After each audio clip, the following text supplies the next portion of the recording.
Good morning, honorable members. When the business of this House suspended on the 7th of June, the floor was reserved for the honorable member from Yamacraw. Just before you begin, honorable member, just one or two housekeeping matters. Honorable members would note, particularly those on the government side on my right, that from your seat, you are able now to connect your cell phones as well as your computers to the power lines. By tomorrow afternoon, the installation will be completed on the opposition side to my left by tomorrow afternoon.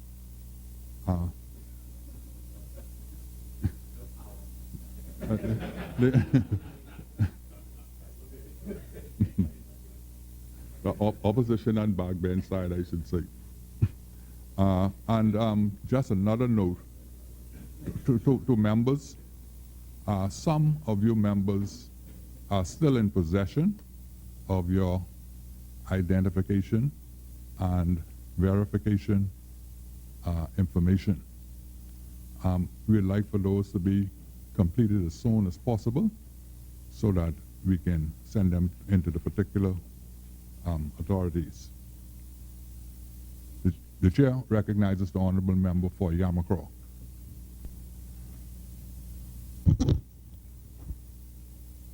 Mr. Speaker, I rise today, as I did 1 year ago, as a representative of the great constituency of Yamacraw and as the Minister of State for Legal Affairs. And just like a year ago, I am humbled by the opportunity to contribute to the national budget debate. Mr. Speaker, before I begin my contributions, I crave your indulgence to extend condolences on behalf of myself, my family, and all of the constituents of the great constituency of Yamacraw, to all the families who lost loved ones during the recent Labor Day parades. Mr. Speaker, I trust that I would be forgiven for highlighting the fact that our sisters who were taken from earth to glory met their untimely deaths while in the process of continuing the agitation for better and more humane working conditions and industrial relations. Mr. Speaker, it goes without saying that labor has played a pivotal role in fostering meaningful improvements in the quality of life of all Bahamian workers. And so great is the influence of trade unionism in the Bahamas that the union movement or trade unions movement has also played a most significant role in the determination of all elections since majority rule. In fact, it was because of labor that majority rule was ushered in. Mr. Speaker, it behooves us to stay true to the cause of labor that has given so much to us as a people. And how might this be accomplished, one may ask? It is possible by ensuring respect for workers and their unions, by insisting on safe systems of work and adequate plant and equipment, humane wages, adequate provisions for entities responsible for resolving labor disputes, and an all-over respect for the dignity of labor. And I pray that God will continue to bless the families of those who died on the Labor Day incident during their time of bereavement. I would also like, Mr. Speaker, to extend condolences to the family of the late Cameron Cooper, the little boy who lost his life as a result of senseless violence. Mr. Speaker, it is an accepted principle that the level of civility and humanity of a society can be gauged by the respect and protection secured for women and children. And the recent and unfortunate destruction of the life of Cameron Cooper demonstrates that as a society, we must continue to bring attention and take evasive action to protect the lives and civil liberties of women and children. Mr. Speaker, I would also like to extend condolences to Mr. B.F. Fred Ferguson, a former member of Baha Men Band, and his family on the passing of his beloved mother, Miss Deaconess Dolores Oral Ferguson. I know that it is unusual, but I thoroughly enjoyed the homegoing service and celebrations as we praise God for the life and work of Deaconess Ferguson. May God continue to bless the Ferguson family. Mr. Speaker, when we stand in this honorable house, we stand on the shoulders of those who put everything on the line for our sovereignty. In fact, significant confidence and powers are being reposed in us for the specific purpose of service. In serving, we must exercise the powers conferred in good faith, fairly, for the purpose for which the powers were conferred, without exceeding the limits of such powers, and we must do so in a way that's not unreasonable. We may forget sometimes, Mr. Speaker, that these debates have only happened 45 times since we became an independent country. Through the ups and downs that we have experienced as a nation, these budget debates have remained a constant. So those of us who sit in this house should feel privileged to play our part in them. Mr. Speaker, I just would like to say at this moment that, and I've heard the calls from Yamacraw, because 1 year ago, and as I spoke throughout the year, I echoed the lamentations of our government to always be transparent and accountable, and the need to always include civil society in these discussions so that we may truly give expression to the term a constitutional democracy. And because by way of that constitutional democracy, sir, we were voted in, and so we owe not just only a debt of gratitude, but a responsibility to go to our communities and have town meetings on these issues, as we have said. So I've yet to conduct a town meeting, but very shortly I want to assure the great constituency of Yamacraw that we shall constitute an independent and objective panel to have an open debate or public forum and discussion on this, on the present budget. Mr. Speaker, I know that the Ministry of Finance, who's led by the Honorable DPP, will provide us proper assistance in this regard. Mr. Speaker, in the last year I have learned so much amidst my learning. I've prayed every day for humility, wisdom, knowledge, and understanding to make decisions that not only reflect the will of the people, but that it is in the best interest of the people. Mr. Speaker, when this government was elected a year ago, there had been zero or negative economic growth during the preceding 4 years. A lack of fiscal discipline in the face of mounting economic challenges led to outrageous government spending and missed fiscal targets. Mr. Speaker, so irresponsible was the spending that despite the collection of some more than $1 billion in increased government revenue from the VAT between 2015 and 2017, as revealed by the Minister of Finance, public debt continued to increase, resulting in a series of embarrassing credit downgrades. We won in this fiscal environment with an ambitious agenda. The celebration was barely ended, and we were here, and now we're here, debating a budget in these circumstances. Mr. Speaker, I said a year ago, and I will say it again, that the conditions in which we met our nation's finances was no excuse to delay our work.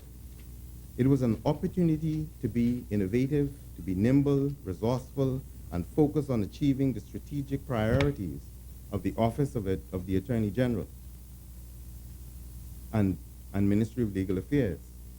Back then, Mr. Speaker, I took a close look at the Free National Movement's manifesto and dug into the speech from the throne. I organized the task of our ministry on the 3 strategic priorities, and they are the strengthening of the Department of Public Prosecutions, enhancing the fiscal service, the financial services, and the business regulatory environment, and supporting transparency and accountable in governance. Mr. Speaker, for each of these strategic priorities, I detail what we intended to achieve over the next year to bring us closer to their realization. Today, I intend to celebrate the hard work and professionalism of my colleagues in the Office of the Attorney General and Legal Affairs, acknowledge where we have fallen short, and begin to chart a course for the year ahead. Strategic reform of the justice system. Mr. Speaker, the Office of the Attorney General and Ministry of Legal Affairs is the people's law firm. Our job is to protect the best interests of the Bahamian people in both civil and criminal matters. As it relates to criminal matters, we work with the mutually reliant in a mutually reliant ecosphere of the justice system. This system has long been burdened by dependencies, inefficiencies, obsolete or defective technology, and poor communications between the justice system and stakeholders. Put simply, a Supreme Court prosecutions cannot proceed without police, witness, nor without a duly impaneled jury. The civilian witness, the victim or surviving family must be present to testify where necessary, and the court must allocate sufficient judicial time. Hence, if any part of the necessary coordination between the police, the court, witnesses, and civil society fails, then dysfunction sets in the legal system. Trials back up. Witnesses become frustrated and or intimidated and withdraw, and the system then grinds not to a halt, but it becomes frustrated, Mr. Speaker. The Office of the Attorney General facilitates the efforts of the Director of Public Prosecutions and assists the judiciary, witness care officers, and case managers in an effort to, in a sense, coordinate a proper machinery, a chorale of effort, and these efforts cause the administration of justice, Mr. Speaker, to flow smoothly. The Office of the Attorney General has for quite a number of years set on a program of systematic reform, starting first with our own ministry, strengthening the Department of Public Prosecution. Mr. Speaker, as promised, our government passed the Constitutional Amendment Act 2017 and established the legal framework for the creation of the Office of an Independent Director of Public Prosecutions. The Prime Minister articulated that the establishment of the office was long overdue and that it is designed to transform the culture of governance, defend democracy, advance the liberty of the citizenry, and the administration of justice. This morning, Mr. Speaker, in keeping with a key campaign promise, I am happy to announce that the constitutionally independent first Director of Public Prosecution, Mr. Gavin Gaskin, has been confirmed or is in the process of being confirmed in the office this morning by Her Excellency, the Governor General. He takes office and has received or is to receive instruments of appointment. And why I say that, Mr. Speaker, is because that appointment is to take effect at 11 a.m. this morning. And knowing Mr. Gaskins,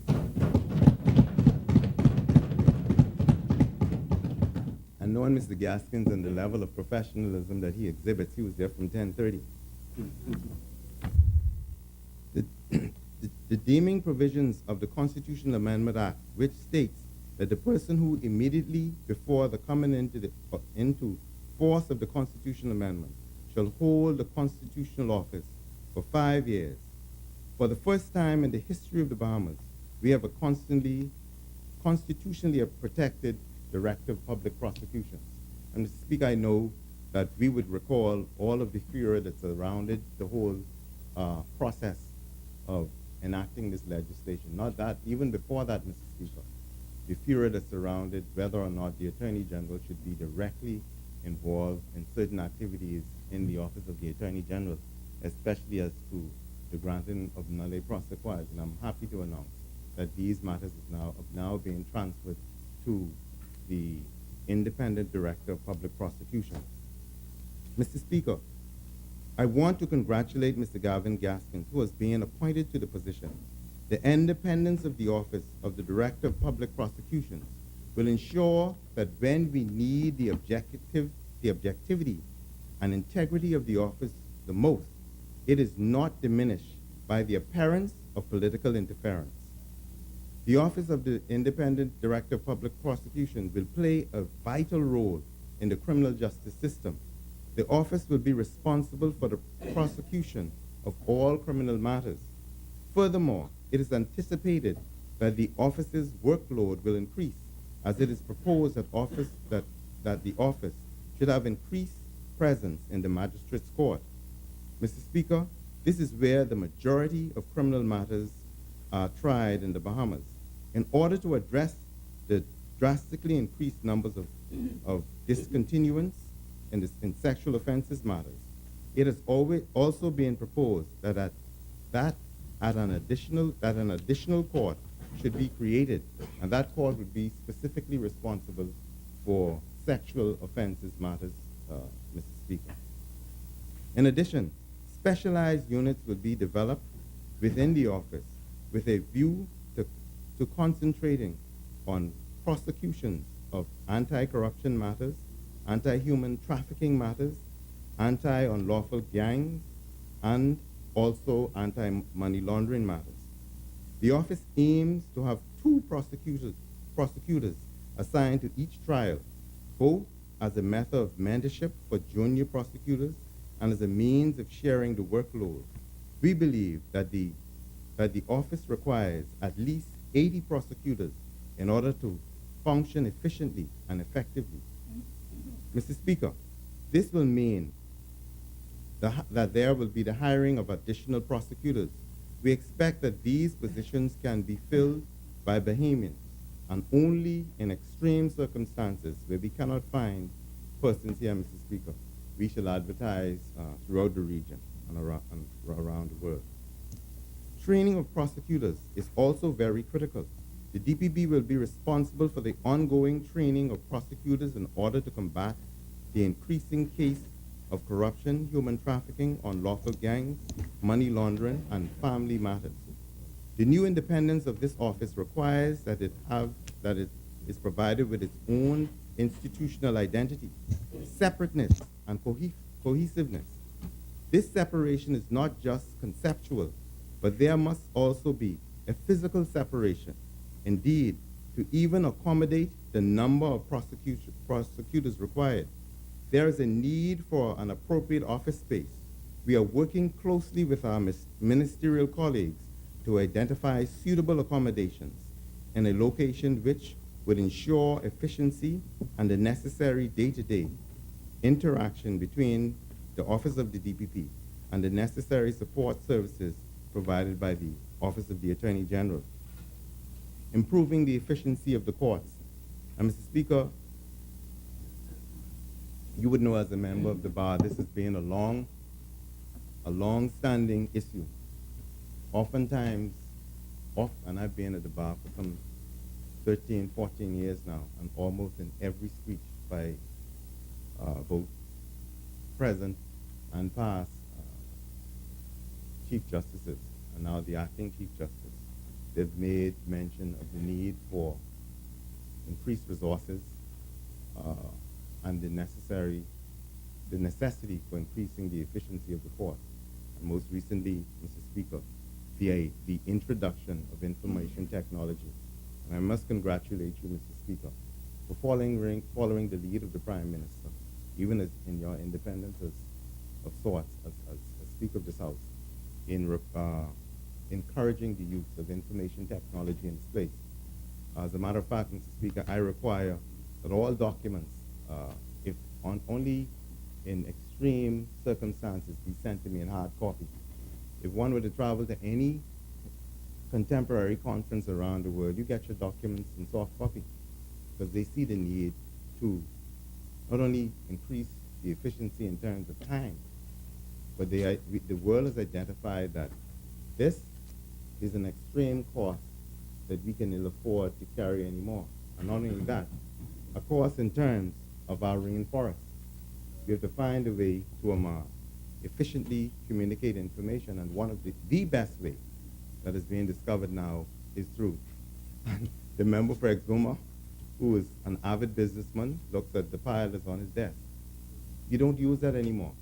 And so I congratulate you on saying to the members in this House that we must adapt, yes, keep with the times, thank you, DPM, and start the use of information technology. The Prime Minister said that he would like to see a paperless cabinet, and I know with the necessary encouragement that our colleagues are going to follow, and I call upon the member for Rumkey, Cat Island, and San Salvador.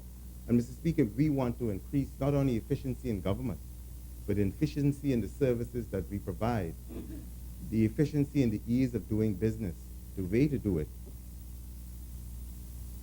is through an e-government, and that's how things are being done. So when you travel to conferences around the world, they're saying, I went to a conference in Florida, and this is being real as we look at the budget and we see how we could trim the fat. They're asking me, why can't we get intellectual property matters done at a quick pace? Why can't we get do tracing on land matters at a quick pace? And you know why it is? Because we still have this archaic way of doing things. And this allows corruption into the system. Because you know very well, if you put something with blockchain into the system, a file into the system, there's no way someone can corrupt it. But if we're honest, we know of circumstances where files go missing. And during my presentation, I will speak to e-government. I will speak to what the Attorney General has said.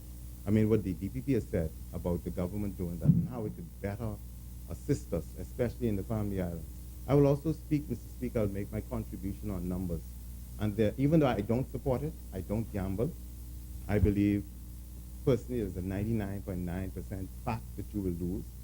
And that's how a lot of money is made by those gentlemen and women. But what I've seen is a revolutionary change in the way that persons do it. They don't accept money in hand. They want you to put it on their account. And 60 and 70-year-old men and women are now using information technology in order to do their business in gaming. And they've made that change very easily. And so I see it as a low-hanging fruit, Mr. Speaker, for us with the right PR to get this whole process online and save the rainforests. And I know this would be a fact, and I know both sides will agree, that we will save millions of dollars for the taxpayers. We would make the ease of doing business and the services that we want to give to people much more efficient and timely. So, Mr. Speaker, last year, my speaker, and I thank you very much, Mr. Speaker. Last year, Mr. Speaker, I also spoke to the need for improving the efficiency of the courts, partially through the drafting and enactment of a Court Services Act. And I must make mention, Mr. Speaker, of the now, as he then was, he was Senior Justice, Mr. John Isaac. And now he is Justice of the Court of Appeal. And in the presentation that he gave at the bar dining, he looked at the criticisms at the courts that were being launched at the court, and he encouraged it. Because he understood, and he still does, that justice is not a cloistered virtue, but that justice must be allowed to be criticized by the everyday, ordinary, average man. They have their view. As a matter of fact, Justice Isaac says, if you're dissatisfied with one of his decisions, go and write your own, and you could publish it. It's just that you must not say or do anything that would undermine the integrity of the judiciary. So you can make your input. But while speaking about the criticisms that were being launched against the court, he spoke to the need for a Court Services Act, and we had it in our manifesto. And Mr. Speaker, he said that he identified jurisdictions that had it: Jamaica, and a number of other jurisdictions that had it. And he says, if you're going to criticize us, so allow us to be or to make meaningful contribution in the administration of the affairs of the judiciary. And one of the ways is that we hold the purse string, and this is being for past administration, we hold the purse strings so close. And he described it as, I think it was like the Tom Sawyer story, like the judiciary having to come to the executive with cap in hand, begging, please give me some more. I need it. And then he suggested that, not suggested, he said that, sometimes they need a certain item, and somebody within the public system determined that this is what you need. And when they get what they need, it's not what they need to do their jobs. And so a Court Services Act, Mr. Speaker, I spoke about that last year. And the reason why I concentrate on it, because I know that we will deliver on our promise. I also spoke in detail about the implementation of a digital audio recording system to reduce the manual recording of transcripts in the magistrate's court. And I must commend the previous administration for the work that they did in this regard. In the interim, Mr. Speaker, Mr. Justice Bernard Turner, the Attorney General, the Director of Public Prosecution, and I traveled to Trinidad and Tobago for a Caribbean Financial Transaction Task Force meeting conference. And while there, we witnessed firsthand the advances the Caribbean Criminal Court of Justice, the CCJ, has made in making their court more effective and efficient. And the reason why I say I went through what I said, we are not allowing, we are doing what ought to be done to allow these processes within the courts to be driven by the court. They are innovative, they are with the times, and you will see as I go through. The courts, along with Mr. Speaker and the Prime Minister and the side opposite, will lead the way along with the millennials and bringing in smart government into the Bahamas. The truth is, Mr. Speaker, more than ever, we need an effective technological solution to change the paper-heavy, slow, antiquated judicial system here in the Bahamas. And one only just needs to go to the registry, Mr. Speaker. And all of the lawyers in here, I think led by the most senior attorney in here, who is the member of Cat Island Rumkins in Salvador, can attest to the fact that the way that we keep information in our registries are antiquated. That we have to create, and we can no longer create an archive that is built on paper when we could have stuff protected in the clouds, and it can never be distorted. That to keep documents filled with moles and where rats have their way with them is unacceptable, Mr. Speaker.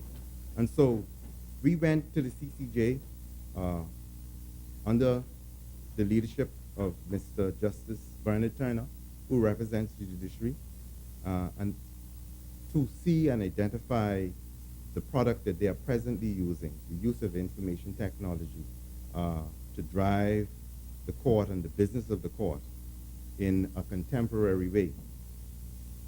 This is while we have no intention of joining the CCJ at this time, the court itself has become an example in the region for how technology and can advance the cause of justice. The court's APEX system allows for the court to operate virtually paperless. To advance these improvements, Mr. Speaker, a joint task force has been established between the judicial system stakeholders and with the help of our partners at the Inter-American Development Bank. We are also moving toward a paperless court that will allow for improved efficiencies and the sharing of information while protecting privacy to a tried process.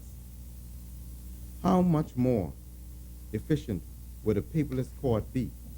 By moving away from a reliance on paper, we can also build a digital registry. We know that in the past, paper documents have been destroyed by the elements and have gone missing over time. We can eliminate these challenges by embracing technology.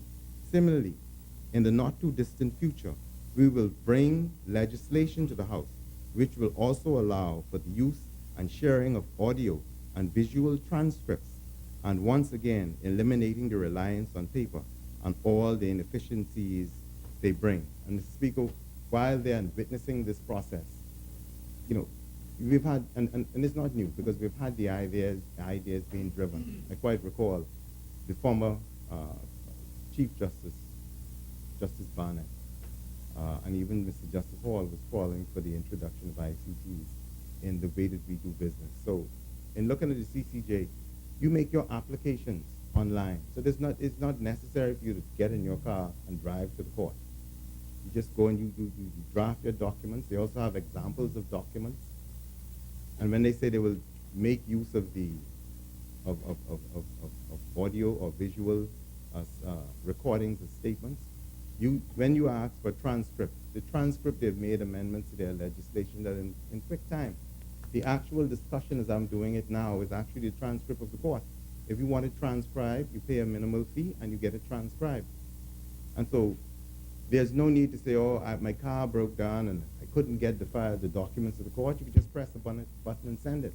One of the most innovative things that I saw, and I witnessed, Mr. Speaker, while I was there, is that we're a group of islands.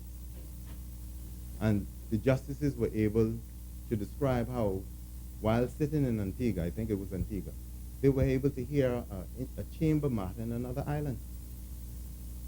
And so a justice is sitting. We do it now with bail matters and remand. So the magistrates can sit in court right now at the CCJ, the Caribbean Court of Justice, and their use of information technology. They're housed in Trinidad, man. Yeah. And so they've used technology to reduce the geological insularity in terms of the distance of the island. So can you imagine if we decide to do it, and I'm not saying that that is the intention, that if you have an application or someone wants to make an application, unless the judge needs to go and see the locus or the area that you're specifically talking about, they were able to hear an in-chamber matter while sitting in Antigua, and the person, let's say, was in Grenada. So a judge may be able to be in Nassau, and for a chamber matter that is going to happen in, let's say, Cat Island, obviously the lawyer would dress the part, and you're able to connect them, and you make your application, and the judge is able to see you. Or you can be in the magistrate's court in one of those islands. Obviously, in other matters, or more intense cases, you may want the persons to be right there. But right now, Mr. Speaker, through teleconference, we operate in our courts. You can have persons give evidence, you know. Once you pay for it, someone could be in Australia, and through teleconferencing, they can get up and they can give evidence in the matter.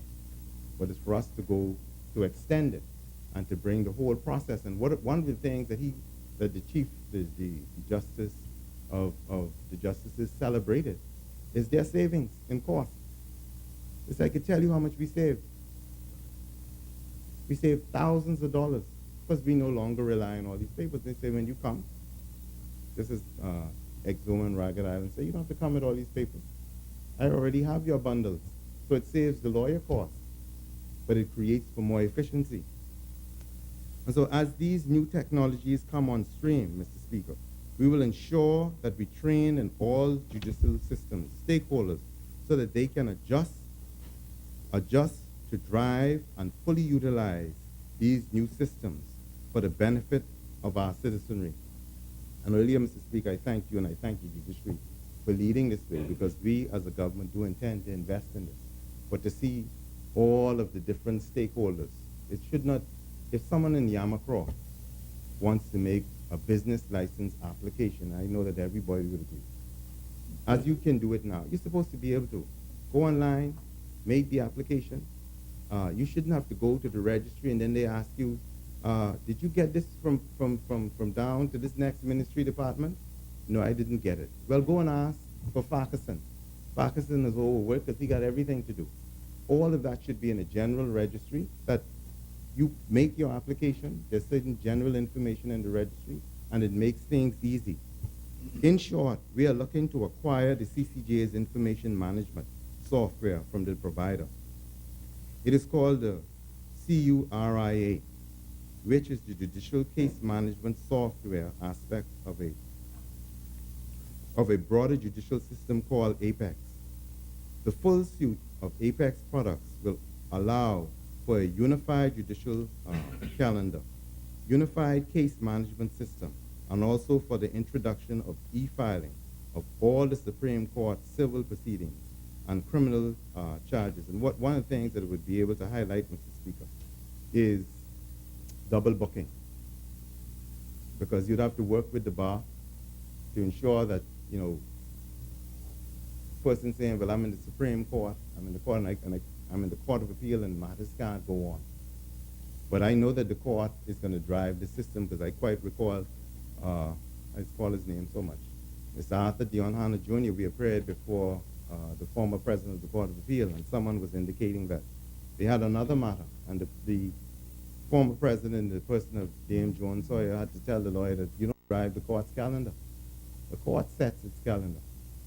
And if you have a firm, or you don't disadvantage also litigants, if you know that you can't appear in a matter, then you give it to somebody else, because the persons have already paid you. But the justice system has to move on.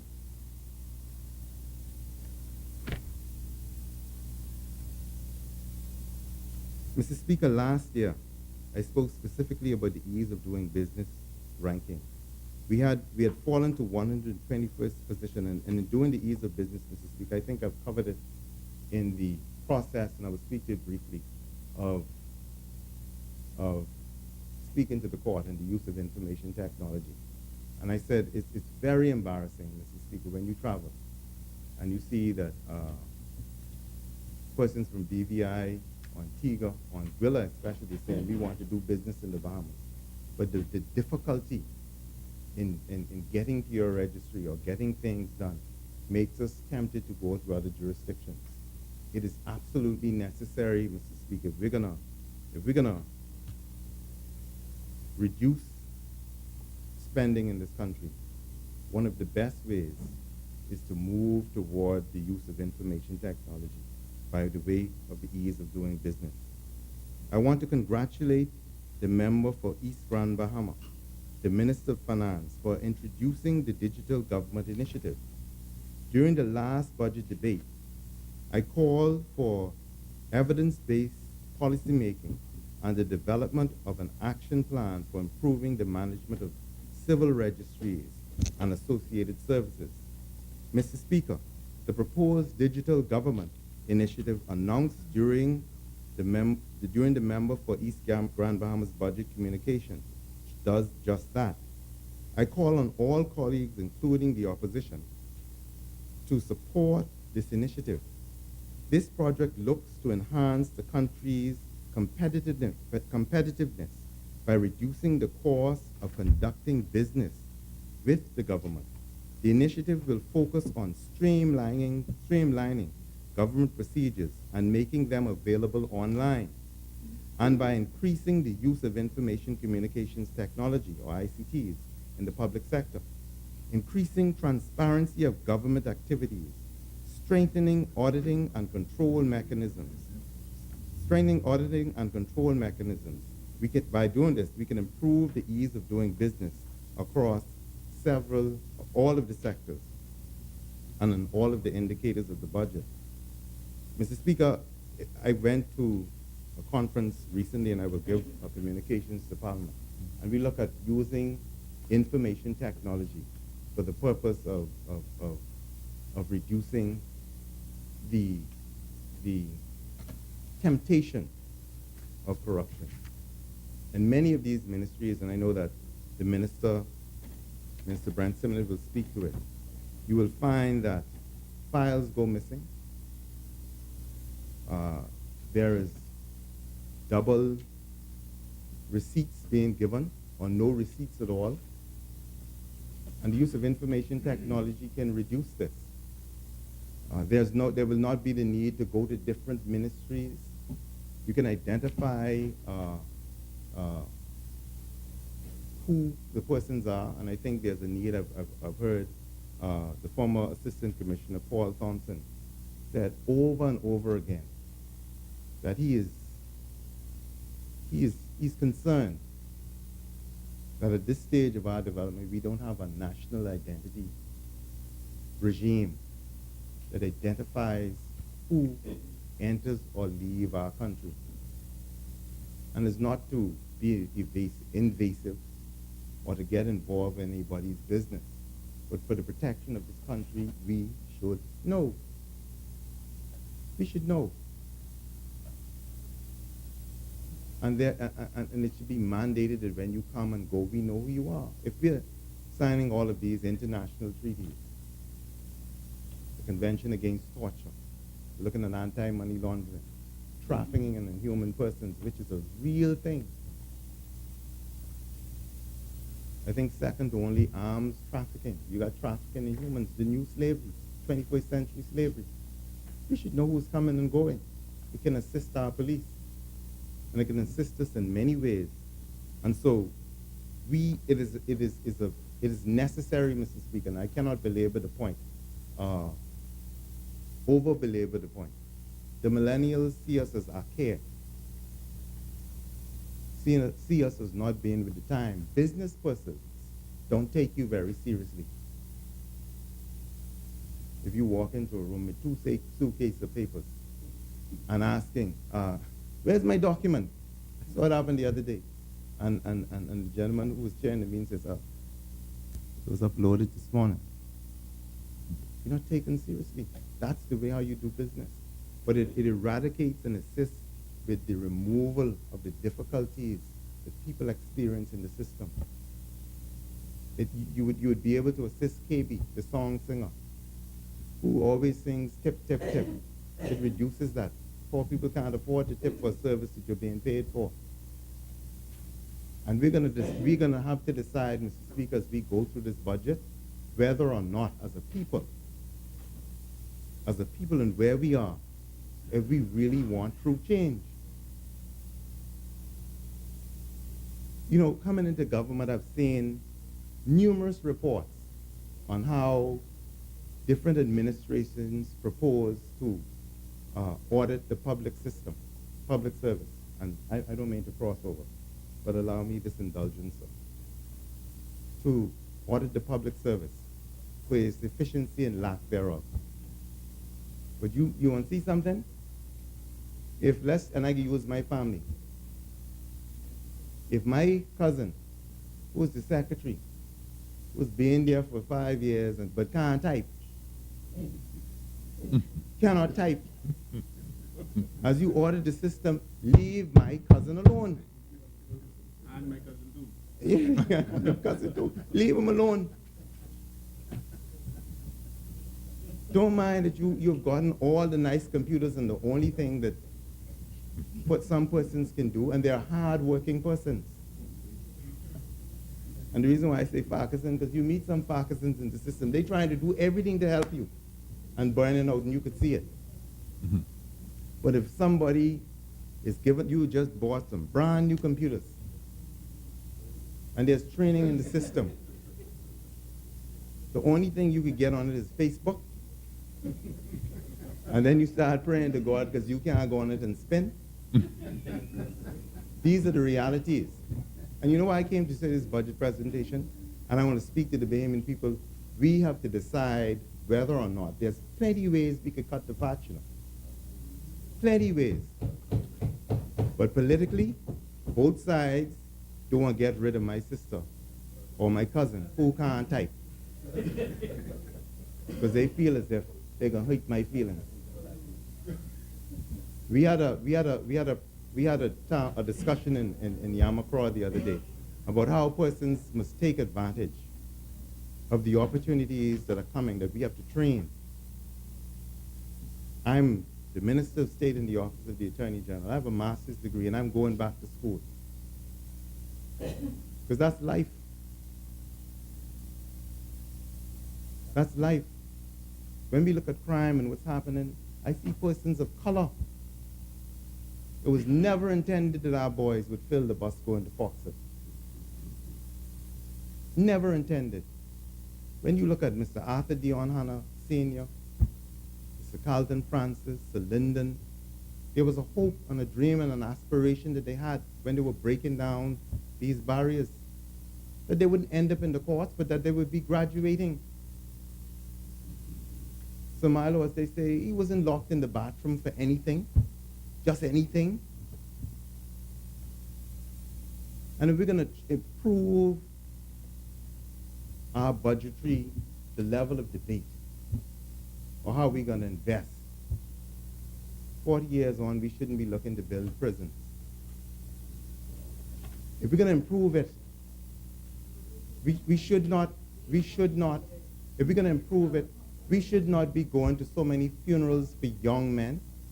You know what one young man doing a positive thing can do? But we're burying almost 80 or 100 every year. And so we sit at home, and this is the honest, objective view that we have to look to see what the cost is to us.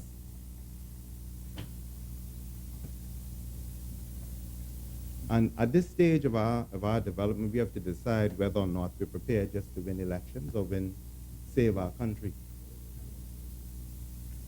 So in terms of winning elections or saving the country, Ellsworth sister who can't type, we have provisions for you to go to school and learn to type. If you can't do that, an independent group should move you out.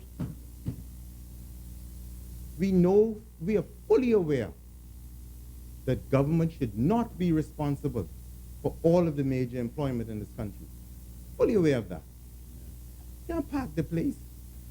We have to be innovative in, I was thinking about it because I was listening to all the furor that's surrounding the 12% hike. And I listened to my friends, I wouldn't call their names, as they made their contribution. 4.5% hike. And I remember when I got up as a boy, and just allow me this, Mr. Speaker, because this is necessary. You get up and you wanted, and Cat Island knows this. Cat Island, Runkins, and South Florida. You got up in the morning, and if you wanted to get well, if the nursing facility was closed in Old Bite, and there's the doctor's facility in Smith's Bay, and you ain't had no car, what do we do? Yeah, you had you get up early enough. That's the level of enterprise, and I will speak to it when I get to the numbers thing. That's the level of enterprise and industry that we had, and we didn't know that we were poor. You get up early in the morning, you get your stuff, your sustenance, and either you walk, or if you was privileged like Cat Island, you jump on your horse.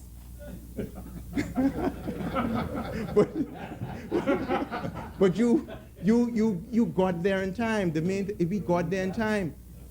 And if you were on a horse or you was walking, he can attest that you didn't wait for a ride. You left in time to go where you want to go. But this spirit of entitlement, it has to go if we're going to build a better Bahamas. It has to go if we as a people of color, can take the opportunities that is being provided for us and stop staying outside and cussing everybody. Pardon me? Well, I've said that before. The psychologist, you want to get up and say that?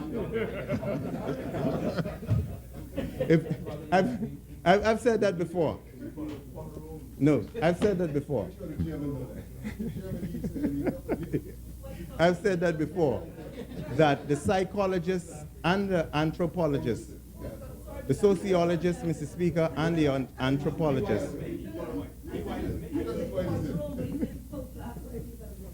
I've said that before, Mr. Speaker, that the anthropologists all agree that the first person was found that there in Africa, and we must transcend this thing.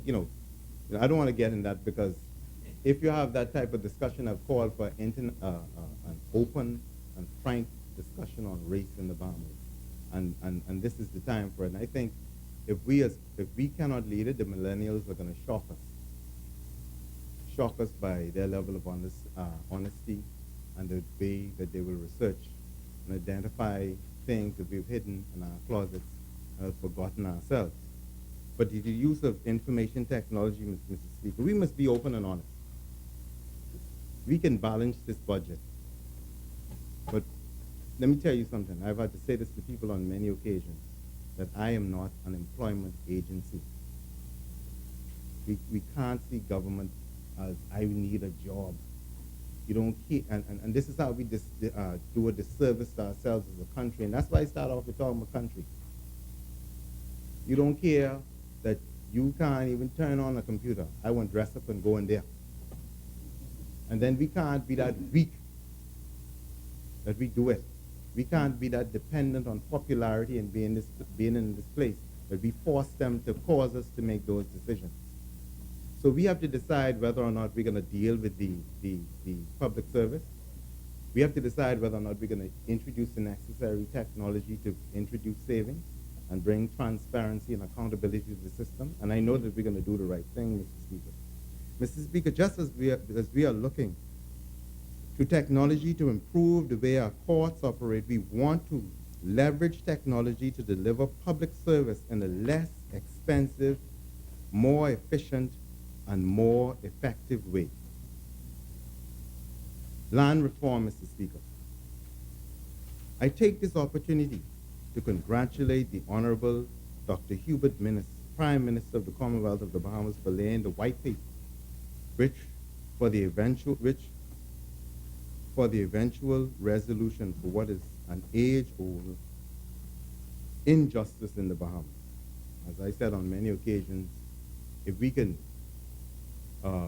bring clarity and justice to the land system, you will see some growth. I saw a case in Kedan the other day where someone was trying to acquire 500 acres.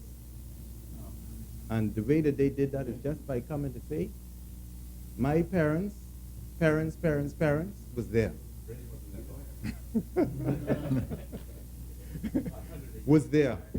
So with this new, as I go through it, with this new form of legislation, there should be nothing to prevent us, Mr. Speaker, from giving actualization or reality to this whole concept or fiction that we call generation property. If your family could identify that they've been there and there's nobody else and you have justice, why can't you get the 500 rather than an acre? These are the things, and I want people to keep that in mind. But see, these are the vital things in our economy that prevent Bahamians from fully realizing their full economic potential. We can talk about the ebbs and flows and what are the balances or recurrent, from the recurrent, whatever we call it. But until we start to deal with land and free the land, we aren't getting much further. So I want to thank the Prime Minister, because I tell you, when I remember some years ago when we started to deal with land, and I said, you was in prison for land in this country, you was killed for land. You could have voted by how much land you had. So you see how it empowered some people. And we have the opportunity now. People fight for us to get here, to correct this injustice. So I want to thank Dr. Minnis for demonstrating the necessary intentional fortitude to relay these bills. The Law of Property Bill 2010, the Registered Land Bill 2010, and the Land Adjudication Bill 2010 is intended to bring social and economic justice to the dispensation of land in the Commonwealth of the Bahamas. It would be remiss of me if I did not extend profound gratitude to the Right Honorable Hubert Ingram, former Prime Minister of the Commonwealth of the Bahamas, and to Mr. Baron Woodside for their vision and work on land reform. Financial regulations. As we improve the ease of doing business and our land registry, we must also improve the regulatory regime that governs our jurisdiction. In keeping with this, Mr. Speaker, we have begun public consultation on the Financial Transaction Reporting Act. The Attorney General and Minister of Legal Affairs met with the industry regulators and members of the Bahamas Bar Association just last month. The Act addresses, and also there was Minister Brent Simonet. The Act addresses all the deficiencies that were identified with respect to the country's compliance with the recommendations of the Financial Action Task Force.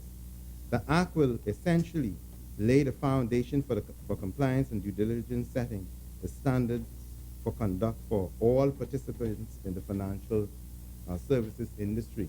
And when you hear financial transaction, this Act, you know, as we sit to discuss how we will either borrow money or how we will put some skin in the game as we did in days of old to do it. I remember my father telling me, say, son, leave that bank alone. And he gave me a piece of property and say, put down the foundation. And I listened to him and I said, I got to get this man off my back because he's tormenting me too much. And I took my house to Bell Course and, you know, you always think you know it all. And I go on, oh my God, please forgive me. And I took a mortgage, Mr. Speaker. And I regret that to this day. I do regret that because of the large interest rate that you have. And that being an aside. But as we look at financial transaction reporting, how we know our clients and all this, at the end of the day, what is happening by offshore, onshore jurisdictions, they're tracing tax dollars and ensuring tax compliance of their citizenry.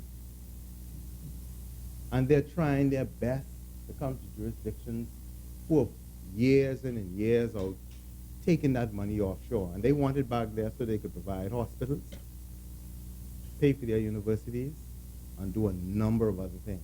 And they're ruthless because they see it as undermining the stability of their country. And anybody in here who understands financial transaction reporting and the end game of the OECD countries could tell you that. That's what they're doing. And so we feel the effects of large countries trying to get their tax dollars. And they don't play when they're taxing. But we have to find a way, Mr. Speaker, to, in a humane way, do just the same. How do we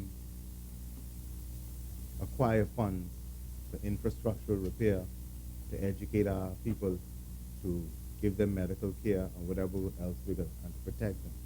And the only way we can do that, Mr. Speaker, and I speak simplistically, is by way of how we raise revenue, how we encourage persons to come into the Bahamas and spend so that we can have money, or how do we say to our citizens, this is what you have to pay. And so when I speak to the financial transaction reporting regulations, that's really what's happening. You, Mr. Delaveau from France, you took 100 million and sent it to the Bahamas, but I was supposed to get so much out of that. And I tracking that down to get that. And if I discover that you deliberately did that to evade giving me that, you're going to go to prison. And I may just take all. And that's what you see is happening. And so that's proposed, and that's for my own edification as I go through my presentation. But that's to tell you what's really happening.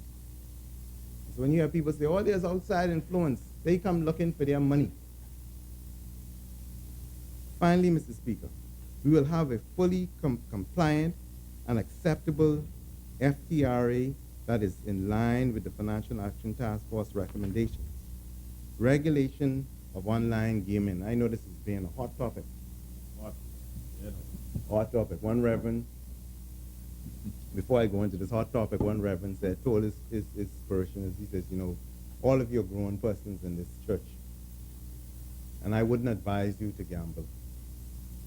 This is because I don't see how you're going to win. But he says, if you do decide, he said, what I'm going to advise you to do is just box it. But I'm not going to even tell you to box it. That's what the Rev said. Just box it. I'm not going to advise you to box it. Mr. Speaker, I also want to pause here to ensure that my colleagues fully understand the scope of the supervision and the required compliance to which the gaming industry submits. Okay. While the issue of gaming, because I know it was raised, while the issue of gaming sits within the portfolio of the ministry responsibility for gaming, I'm on my feet, and I think it's important for me to address some comments made last week about the industry. First, on a more general point, Mr. Speaker, it is important that when we come to this honorable house to contribute to make our contribution that we're thoroughly researched. As it relates to gaming, Mr. Speaker, whatever people feel about the online gaming industry or gaming as a whole, I want it to be clear that I do not gamble, nor do I support gambling. It is an accepted fact that gambling can be harmless for some, but for many, it can become an uncontrollable and insidious addiction. For many in our developing country, gambling can be seen as the panacea for solving personal financial problems. I want to tell people, you know, there are accepted principles, and everybody in here must agree as to how you will gain wealth to take care of your family. And I think all of us accept by the sweat of your brow, you're going to earn it. And this is in layman's terms. You work hard all day. Put in those hours. And as I said when I first began, that those persons who pass agitating for better working and labor conditions. So the labor conditions may not be right, the wages may not be right. You go to bed half hungry, and some people half drunk, and you get a bad dream, and you jump up and call it 21. And you go to the number man with your $10, the industry which is guaranteed that you're going to almost lose, and give him your $10. Does that make sense? I just put it there. That irrational way of thinking, if you want to enjoy it, but don't enjoy it in that irrational way. It will not bring you what you think it will bring. The reason why they use it as a fundraiser in some of our, because it's really a fundraiser. You want to raise money? That's what we're gonna do. Bingo, or we're gonna raffle something. Because the odds are against you. And so we must look at this issue for what it is. For what it is. But we must remind ourselves and the Bahamian public that we must not replace enterprise and industry with a game of chance. Where, in my opinion, it is a fact that there is a 99% fact, and 99% fact, I got this from a good old man, that the gaming house will win and you will lose. And Mr. Speaker, all of us, I note the circumstances under which gaming was legalized. The question remains as to whether the industry, which is a lucrative one at that, was properly taxed at its inception. If one were to conduct a comparative industry analysis of the taxation of gaming, it would be patently clear that the current taxation regime does not meet the current international industry standard. I heard the persons and what they're saying, that we've been overtaxed and we're sending too much. But I just wanted to lay that, Mr. Speaker. It's not for people who are there gambling. You can have fun, but it can be an evasive addiction. And so I say that to say because it has been proven that there's a great social cost, and how do you pay for that? I believe, and I know that research supported that it can be as addictive as alcohol. And there should be some warning. There should be some warning of the possible social detriments to doing it. But the question is, how do we, and I think that we have resolved that, how do we properly tax this industry? It has been legalized. I think we can learn a lot from them. They're leading the Bahamas in information technology. I'm understanding people are going for crab and using their cell phones to game. And so that's why I said that the introduction of ICTs is a low-hanging fruit. You have young men who, I was born in Exuma Street, but I grew up, spent all my younger days in Cat Island, who have made a good living for themselves. They haven't left the community. But we have to have an honest discussion about it. And this whole glamorization of something that really, to my mind, if not properly done, says to people that you could spend your entire day just spinning.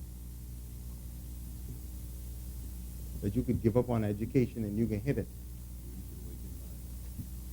And some persons have lost their working mind.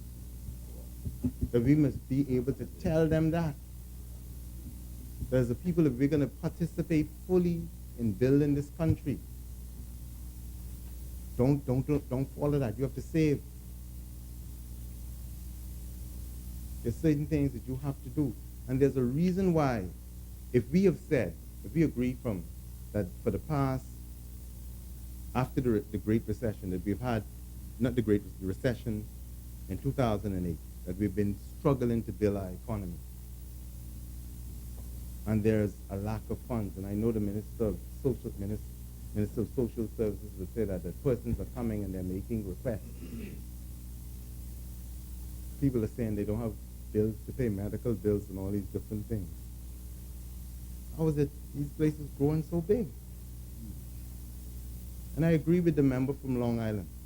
They are too much. I live on Cowpen Road, and you see them just popping up. Not only that, we have to regulate, and I know that we're doing, and the Minister of Work to do that. People just putting a bar next to a house where a single mother have a daughter and a children, and putting speakers out. And then every now and then, the big speakers jump out. The church right next door. They can't. It's powerful. And this is in a country where we're trying, listen, we came out of the 60s and 50s, 40s, and we know what was happening. We have to be concentrating on education and how do we identify the economic advantages for our people. How do we own some of these things in our community? But it can't be that everybody thinks, all of us could win. Everybody wins. Everybody will win. The only person who will win, everybody will win if they label themselves as everybody. But everybody don't win. And so we have to look at those things, and we have to be honest with it. And I want to say to those persons out there, when you talk, whether you be in the church or you be in social groups, I have some young men in Yamakwa that we call the young lions. Sometimes their parents send them to be with me. There's certain things you tell them about life, and you try your best to show them. But as I was saying, as an aside, they've built an industry. We've decided to legalize it. And in some respects, they should be commended. But, Mr. Speaker, I think that, as in all things, we have to tax the industry in a way that would bring equity to some of the social downfall of that industry. And how do we pay for it? Thank you very much. Mr. Speaker, the industry is well regulated. I'm going to speak to the regulation. The industry is and there's always room for improvement. Thanks to the hard work of the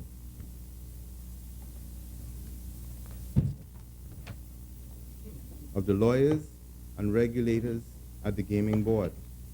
The Gaming Board has the present ability to verify taxable revenue, confirm the propriety of the tax payments, and/or monitor gaming transactions. Even before the award of gaming houses, operators, and operation licenses, the Gaming Board established remote access over secure communication lines to numbers, sport booking, and game platform, and game platform on each applicant for a license.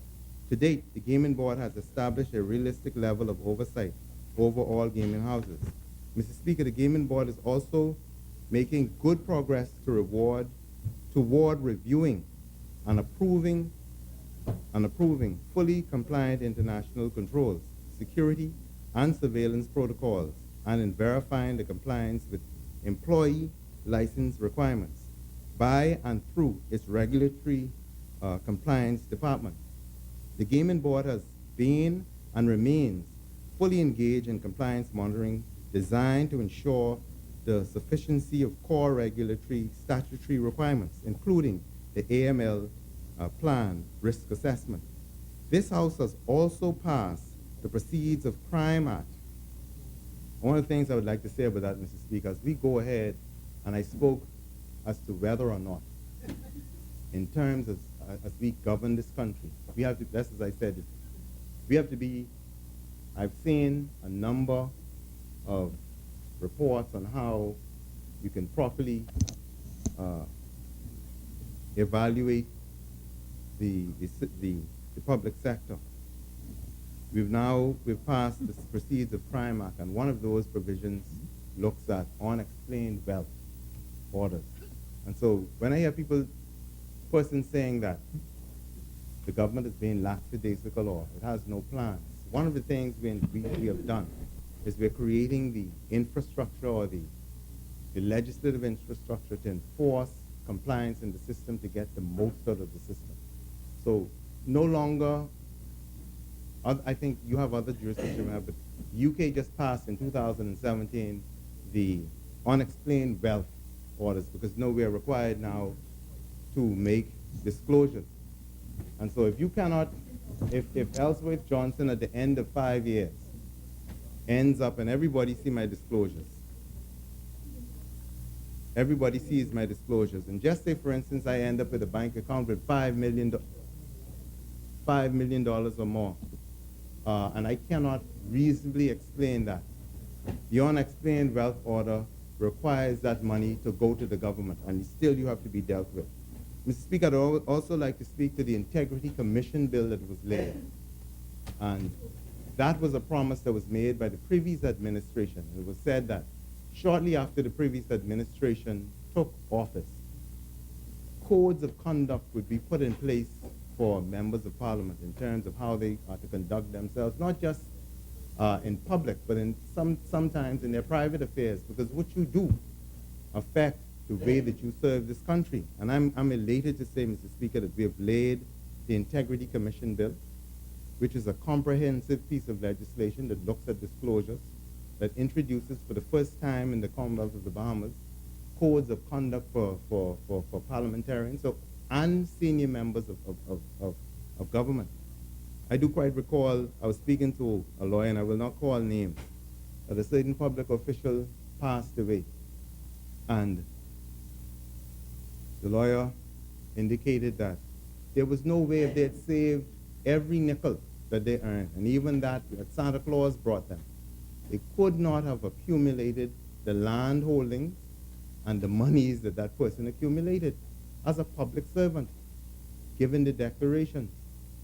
So these provisions or these pieces of legislation that we have passed, that we have brought to this House and that being supported by the side officers, is designed to bring integrity to the system.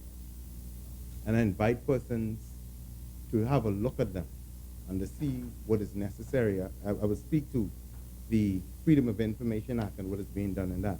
But this House has also passed the Proceeds of Crime Act.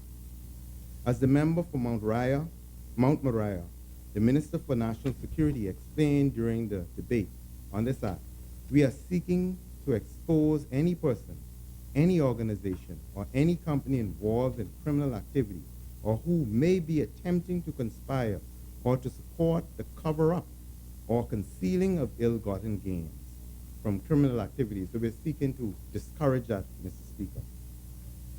Supporting transparency and accountability in governance. Mr. Speaker, the fiscal strategic priority I highlighted during my contribution last year was supporting transparency and accountability in governance. Then I argued that the Office of the Attorney General and the Ministry of Legal Affairs should stand as an example of how ministries can and should operate with transparency and accountability. Mr. Speaker, I still believe this.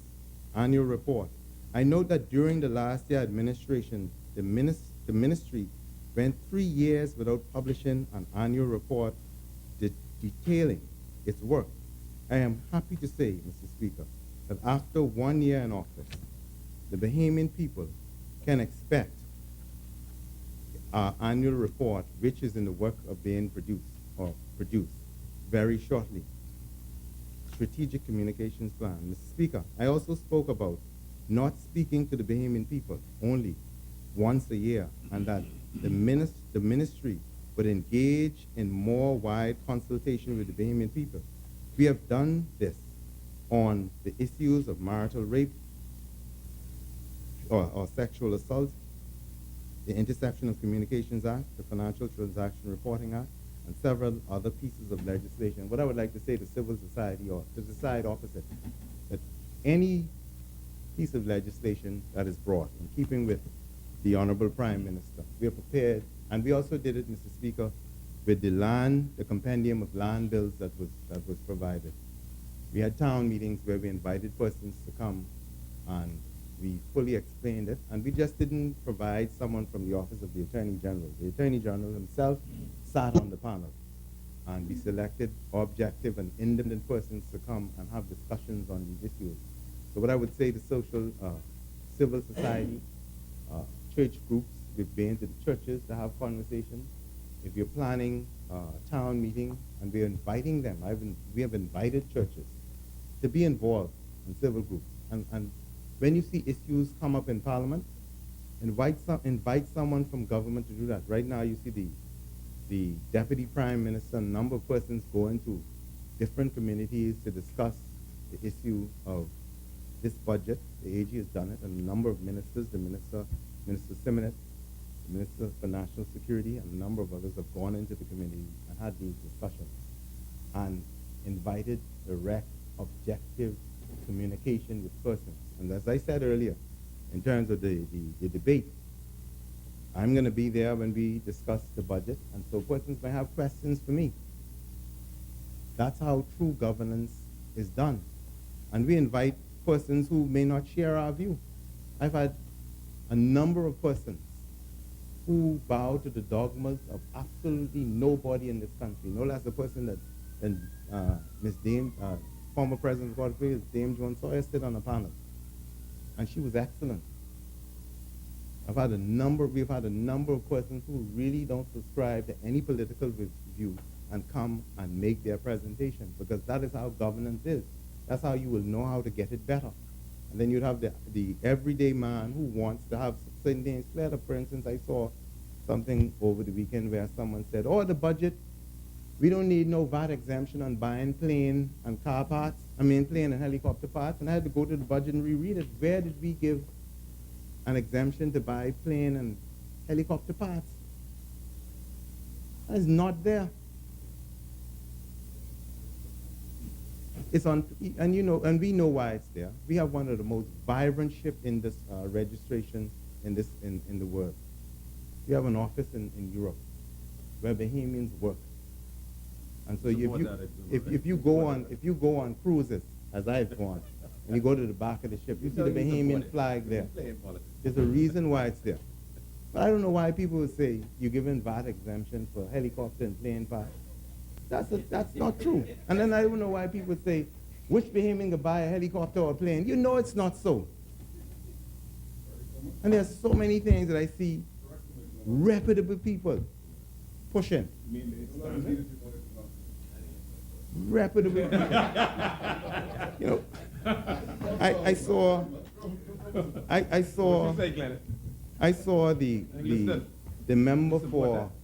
the member for East and for the Deputy Prime Minister speaking in his budget debate of the impending accession to the World Trade Organization and what we're doing now and how we have to make there will be certain adjustments to go there. And then I hear a person saying, oh, this budget, don't fool me. It's because we go into the World Trade Organization and that's what. I'm not pointing to any particular person, but there are certain things that, as I said, I know it can't be right. That's why I stress the whole issue with land and a number of issues. Sometimes what we have to do is, sometimes it's get the document, and this is what I'm saying in terms of the involvement of civil society. Call these ministries. The Prime Minister has promised it.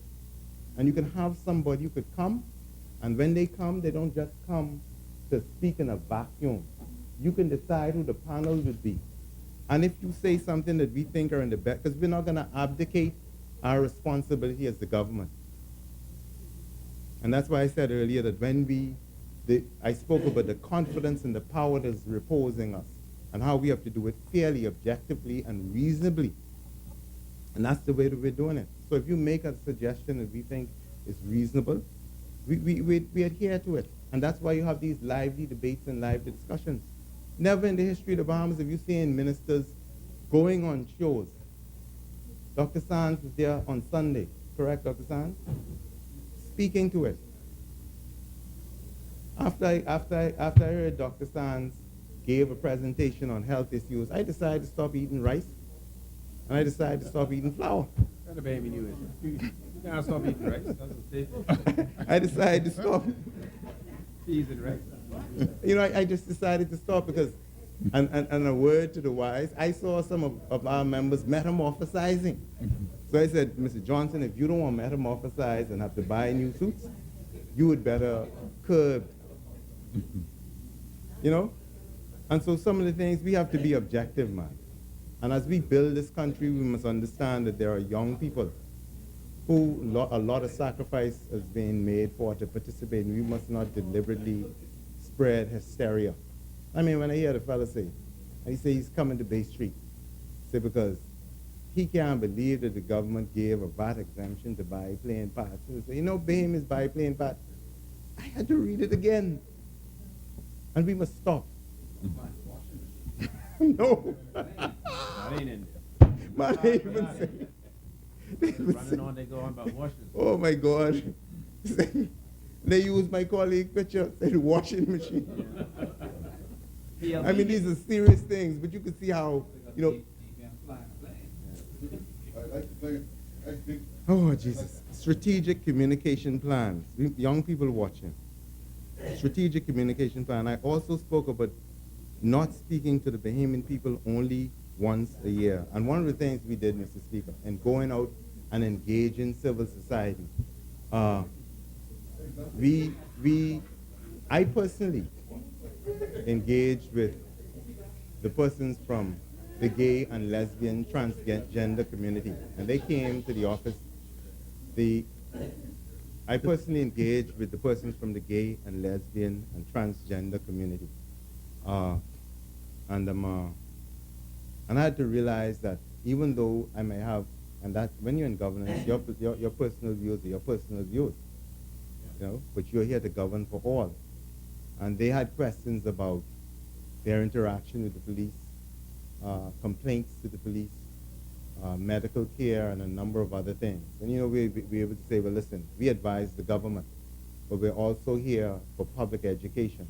You may want to get a private attorney to assist you in some of your matters. But most certainly, where you have government entities that are to render services to you, there are complaint mechanisms. So we engage with the community and the different communities, so that as much as possible, Mr. Speaker, we engage in members of the community. And this is not just recent. This is the culture of the Free National Movement, because it was the Free National Movement, Mr. Speaker, who freed the airwaves. We remember when there was only one station, and a lot of faces that I see now were persons on that one station, you know, and they said what they like, how they like, when they like, and they wrote the stories when they like, how they like, and without any thought as to how it militate against freedom of expression or the participation of the ordinary average person in communications. And so licensing other media houses, as Mr. Ingram has said, you know, that is what we intended to do, for you to give full expression to these rights. As long as you don't defame anybody, or you don't say anything that is akin to sedition or anything, you could say what you want. Mr. Ingram said, you even have, I hear plenty of you all cussing me, and that's okay. So what we're doing now is in keeping with the tradition of the Free National Movement. There's a lot of furor surrounding the budget, but ministers aren't hiding. ministers are going on the very talk shows. Mr. Ortland Bodie, I'm coming. Real talk. And so we're going to, and we're answering the hard questions, and we're inviting the objective criticisms as we build this country. And some of us probably need to go on Mr. Monca's show. A man that's near and dear to my heart. Is my father's good friend, and he gives me good advice. He may not like some of us in my party, and our party, but he does so. But yes. He made that clear.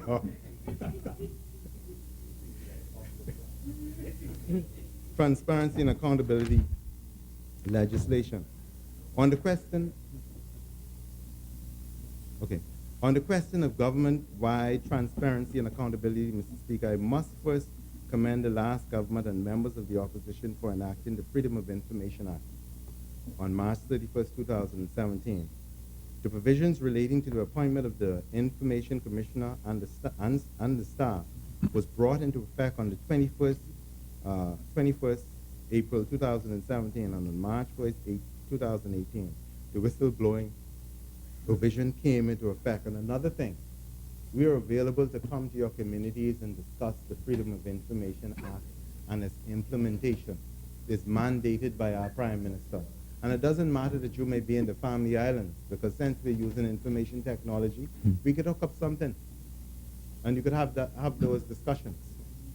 And so when I hear a person saying, we want it now,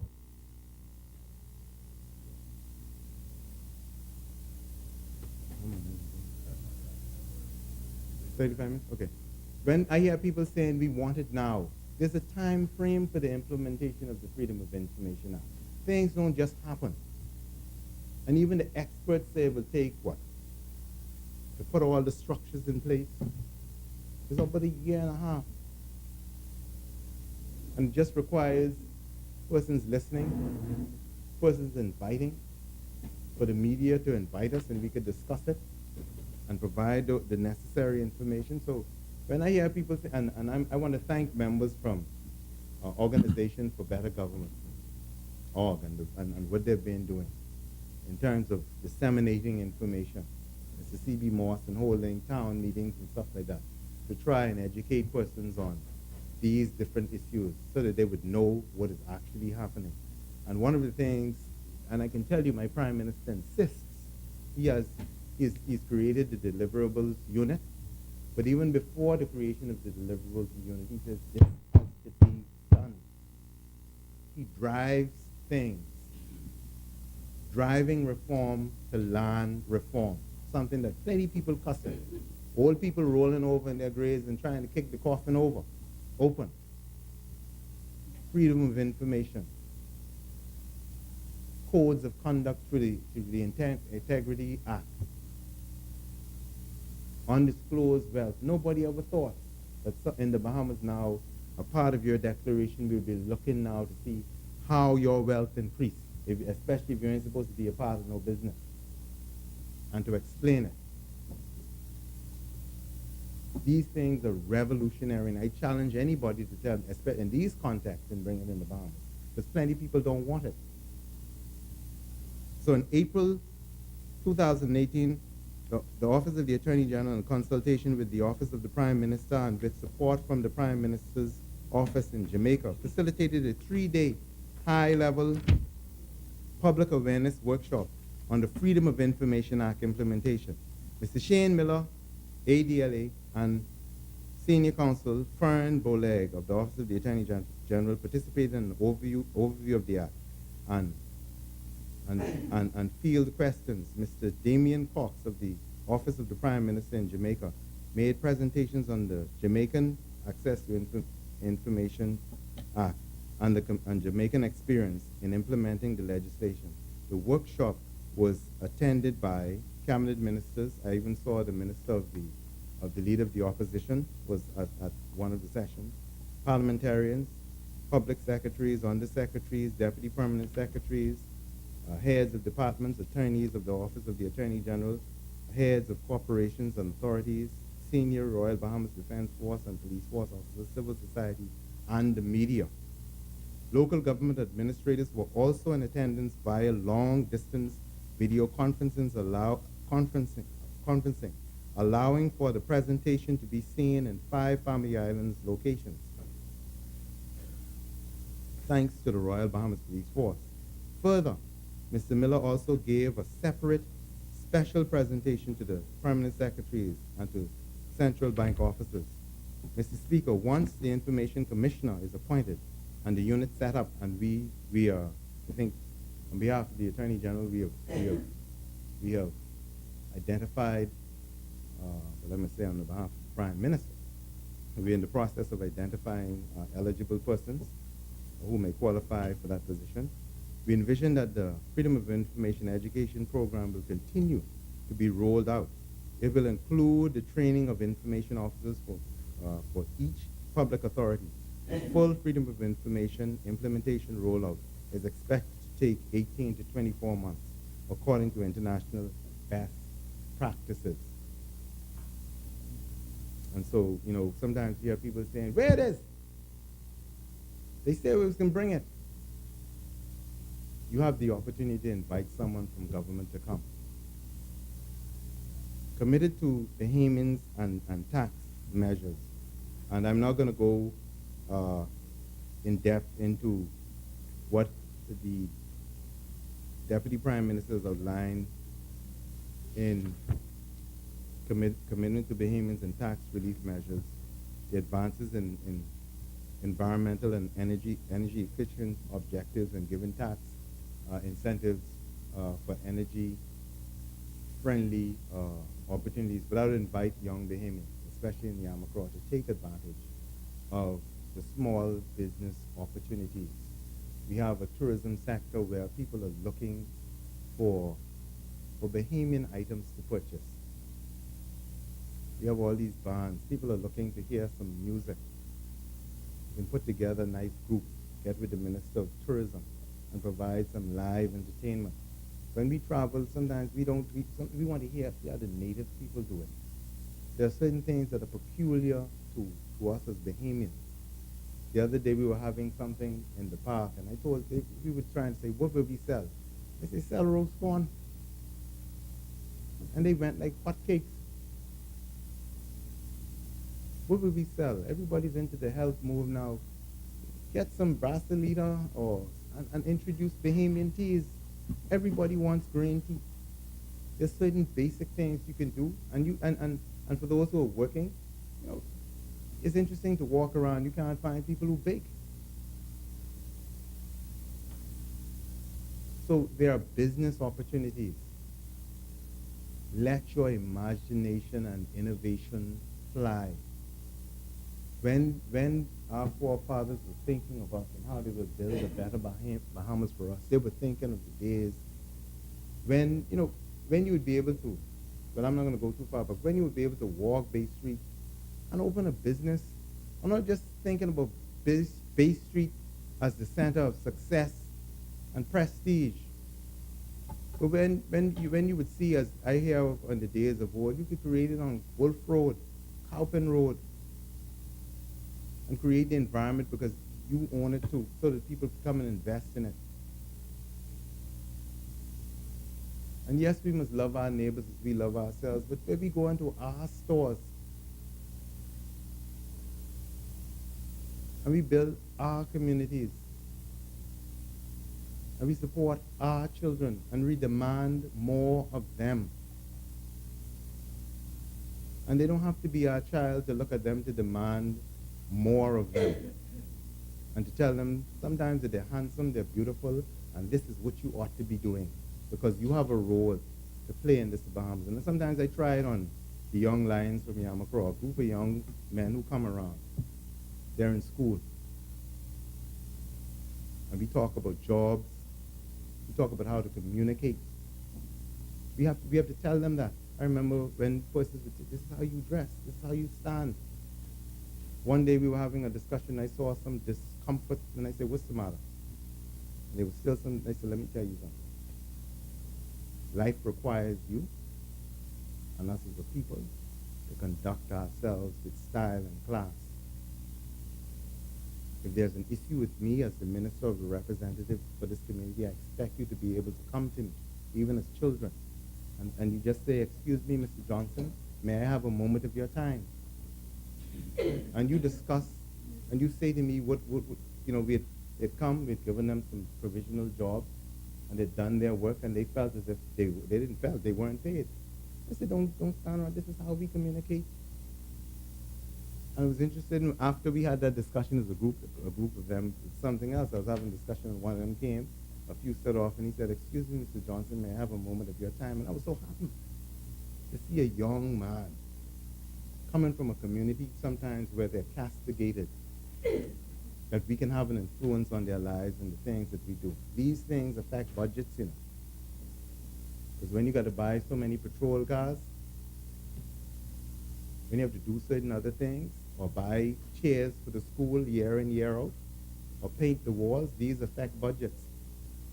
But what I want, and I've spoken to a lot about the budget and stuff like that, we have to look at the human capital and how we affect them, and whether or not we're being reasonable, fair, and just in all of our dealings as we sit in this house.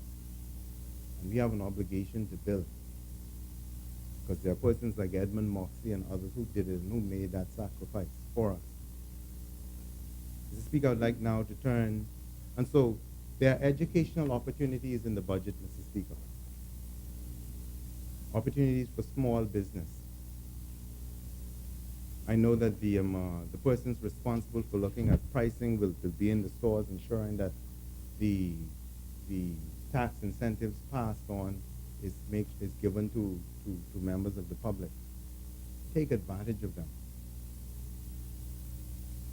As to the tax increase of 4.5%, Mr. Speaker, there are one of three ways that we can raise assets for this country.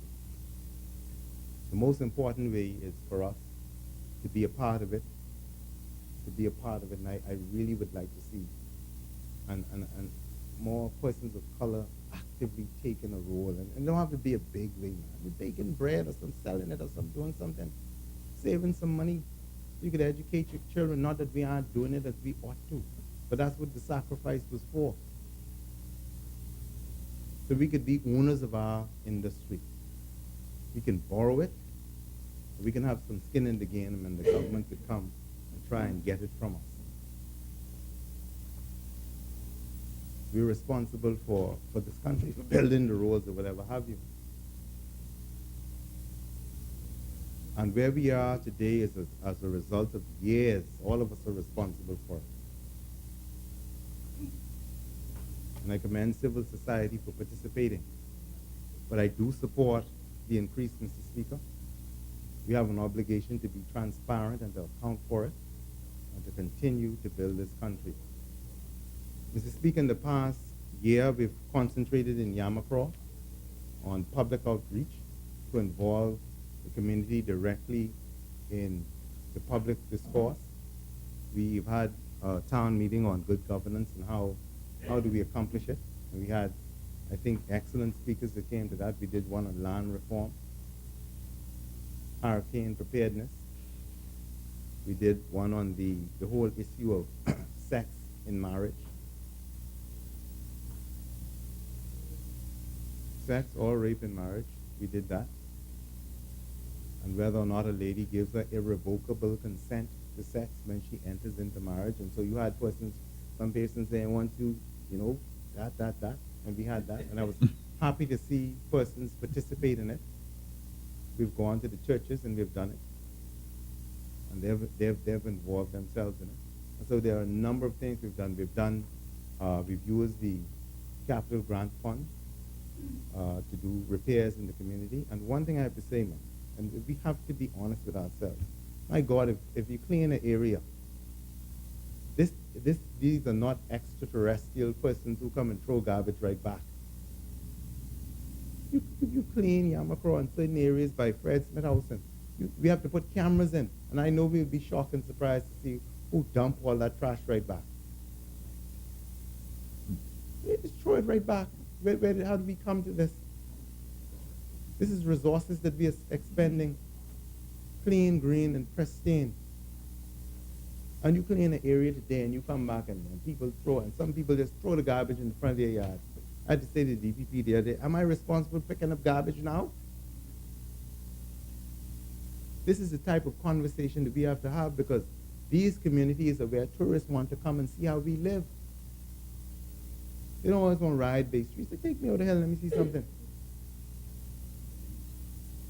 We have to do a better job. There's only so much. I don't have much money, but the little money that I get from the government, that's your money, I use to put back in the community. We're establishing a band. I want to thank the All-Star Band and the Urban Renewal Band for their assistance, the Eastern Community Association for their assistance. And all we demand is discipline, respect, and for parental involvement in the process. We have a girls' club. We're starting a boys' club, so we're using some of the funds to get them iPads and Kindles, because how we intend to communicate with them is how they communicate now. This summer, we're starting a reading club. I want every boy and girl to be able to read, have an appreciation for the classics. And so we're going to purchase Kindles. And as you join the club, we give you one. You're going to be responsible for it. By creating the band, we want to take them out of the community. Take them and let them beat some of our Bahamian heroes, and sometimes play for them. So we're doing those things. And as we clean up, we're doing those things. We're also showing appreciation for our fathers and our mothers. We're encouraging fathers, as I did during the elections. I told men, listen, if you have children and you're not prepared to take care of them, especially after we have a full and frank discussion, there's no need to be with me or around me. And we found that we have not had one father in Macro who's not prepared to take up their rightful responsibility. And so that's good. We're also concentrating, Mr. Speaker, on reading, math, English, a foreign subject, a foreign language, and or literature. Because there are a number of persons, Mr. Speaker, we find. And I want to commend A.F. Adley, who the other day I was able to go and speak to my old alma mater. I left there in the 10th grade. My father was trying to teach me trade by printing. And I learned the machines by sound. So if it went off, I knew how to catch the machine, but it was a time to do this typesetting. He said, now you have to go on to learn how to typeset, and he discovered that. And so there were some young boys in A.F. Adley who had to do some courses, and girls, and they were able to catch on, and they were able to train them. The most innovative and technologically advanced piece of creation ever is the human being. And we must say that to our young people. And that great sacrifice was made for them in this country to play their rightful role in this country.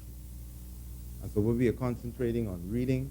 We're saying to the older folk, if you have a challenge, there's no shame to come out and try your best to get a skill or to re-enroll yourself. And so those are the things we're doing. We're focusing on the elderly. We're working with the Ministry of Social Services, who has an office in that area, to assist as best we can. I want to commend the Minister of Social Services for the work that she's doing. And it would be remiss of me not to commend her predecessor, because I think it was under her that the office was placed there. And so we're working in Yamakra. As I said earlier, Mr. Speaker, we're going to select a group of persons led by the Honorable DPM, Deputy Prime Minister, or a person of his choosing, to come to the area to speak directly to the issue of this budget, and I will be there. We're going to be participating, Mr. Speaker, in these processes. But I would ask questions before you come, and this is what Yamatorians do. To read the contribute. Don't let nobody tell you that VAT exemption was given to purchase plane and helicopter parts. That's not so. And some of the other things that I see. And I've made my contribution on industrial washes. And don't be, where some persons, I'm going to end with this, where some persons can game and find it an enjoyable experience, let's let people know that also it can be very addictive. And plenty Bahamians are relinquishing their hard-earned wealth to play. And that we should not in this country abdicate enterprise and industry, hard work. Member of Kid Island confirmed it. And he could tell you that Smith's Bay was miles away. Now that you drive it, it seems even longer. But he would get on his horse. Early in the morning, that's industry. And with that type of strength, you see why, yeah, he had to be upper class. You know? In those days, you had and you had your wampus. So he was on his horse with his, he was on his horse with his wampus, going down to Thingham. But Mr. Speaker, I support this budget. We must remember as a government that we have an obligation to be transparent, to continue to engage the people of the Commonwealth of the Bahamas, and to do what is right and fair in the interest of the Commonwealth of the Bahamas. I thank you, Mr. Speaker.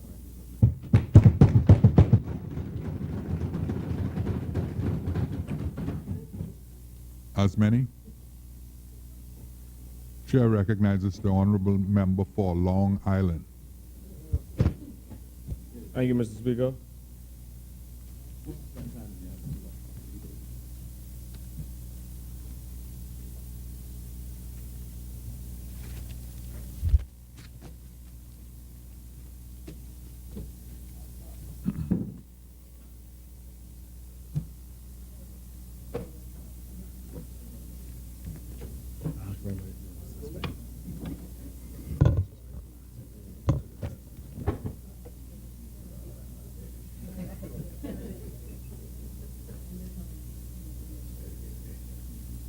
Mr. Speaker, I rise on behalf of the great people of Long Island, my hometown, who saw it fit to elect me to serve their interests in these hallowed halls. For that, I am forever grateful and pledge to continue to give the service of their interests my all. It is indeed a privilege, Mr. Speaker, to represent the rock and the people from whence I came. Let me begin by acknowledging my grandparents who raised me, Bishop Edward Gibson and Lenora Gibson, who are 84 and almost 86, and watching from Bunches, Long Island. And also Mr. Elias Cartwright, my faithful right-hand man, who watches the house religiously, taking his seat in his living room at 10 a.m. every day to watch us carry out the people's business. Happy belated birthday to my grandfather, a noble Christian, a true gentleman, a son of Turnbull, who was taken to North Long Island, O'Neill's Long Island, in the north because of love. Mr. Speaker, I wish to publicly give my condolences to the families of Mr. Eki Knowles, whom I grew up seeing all my life and who will be dearly missed. Mr. Albert Big Show Miller, who once knocked me down on his scooter. I was about 5 or 6 years old, and though I was hardly bruised, he cared for me in the aftermath and showered me with candies and goodies.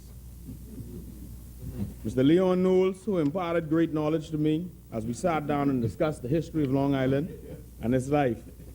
I remain hopeful of attaining some of those many clippings that I had asked him to leave for me, not knowing that his passing would be soon after. Mr. Emery Cartwright, who is the grandfather of my secretary at the constituency office, Ms. Petra Cartwright, and father and grandfather of supporters Louis Cartwright and his daughter Claudette Knowles. To the family of Mr. Itel Knowles, Mr. Andrew Fernando, family of Mr. Lacton Cartwright, family of Miss Theatrica Pratt. I've had many deaths, Mr. Speaker, who's also a schoolmate of mine. The family of Mr. Keith Bonamy, a.k.a. Boggy Pawn, and the family of Ms. Denza Adderley, including her son Jade, my former classmate. May their souls rest in peace. I wish to also extend my condolences to the families of the women who died in the Labor Day tragedy. The late Kathleen Fernanda, who was killed in that tragic Labor Day mishap, was my friend. When I was a public school teacher at both L.W. Young and S.A. McPherson, she was my go-to person within the ministry for job letters, advice, and anything else I needed. She also protected me and informed me of matters that pertained to me, even prior to official notice. When my brother became a teacher, she did the same for him. Even when she moved to the Ministry of Works, she still worked her contacts at education for him. Just recently, she sought my assistance in an ongoing matter. Fernanda, my friend, I regret that I wasn't able to get you that grouper that you asked for, but I have no doubt that you're in a better place. She was truly a gem, a kind-hearted and loving lady. I will miss her. Rest in peace, friend. Mr. Speaker, I'd also like to extend condolences to the graduating class of the NGM Major and North Long Island High Schools. I attended their combined graduation ceremony last Friday. I am so pleased to see this expression of camaraderie and unity. This week, primary school students will graduate, and I congratulate all and wish them well. Mr. Speaker, for far too long, Long Island has been the sleeping giant of the Southern Bahamas. I am pleased to note that our island is finally waking up from hibernation. Long Island is in desperate need of governmental assistance and year-round economic stimulus, but unfortunately, the economy is stalled. Once vibrant communities are replaced by ghost towns. Today, though, I am pleased to say that Long Island's fortunes appear to be on the up and up.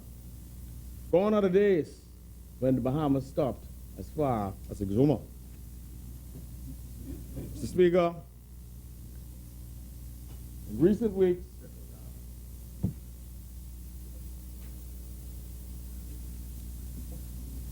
weeks, I signed a $5.3 million water extension contract to bring potable water to hundreds of residents in Long Island.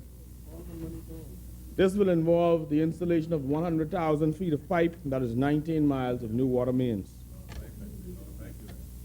And the first lot extends north of Salt Pond to Thompson Bay and ends at Boat Harbor Drive in the Gray Settlement. This will provide service to about 200 new service connections. Lot number 2 will run from Turtle Cove and Stevens Settlement to the southern end of Clarencetown Settlement, Lockabar, which will bring service to approximately 100 service connections. Mr. Speaker, this is lot number 1 and lot number 2. I'm sorry, these are the lots here that will be extended. No, sorry, these are the lots here. My bad. These are the lots here that will be extended. And this is the second phase. Mr. Speaker, the opposition wants to say.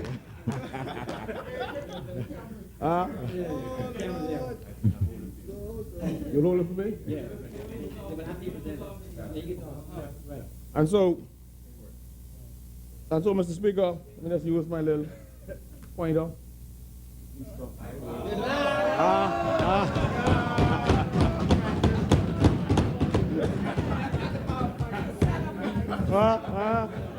That's right, Angleston. That's right, Angleston. You take that. Oh yeah, oh yeah. This will be lot number 1 here, which will go to the northernmost point at Thompson Bay, up to Boat Harbor and Gray. And this is lot number 2. Yeah. Mr. Speaker, for the first time in the history of Long Island, the capital is getting water. Imagine that. For the first time in the history of Long Island, the capital is getting water. Whoa. Let me also note, Mr. Speaker, that the winning bidder is holding an open house tomorrow to ascertain best accommodations, recruit skilled and unskilled laborers, machine operators, and other staff. This would represent a major injection in Long Island. I'll come back to that. Out of the 11 bids received, 5 were priced higher than the winning submission. The bids were all evaluated by an independent Jamaican engineering firm, which had no connection to any of the bidders or their principals. Construction expertise, especially on similar water infrastructure, an environmental study and responses thereto, and the bidders' financial strength also weighed heavily in the process that had to comply with various Caribbean Development Bank requirements. With the CDB financing the project, strict qualifying and transparency rules were applied to the process. The board has also approved the purchase of tanks that will be placed within the southernmost settlements. Mr. Speaker.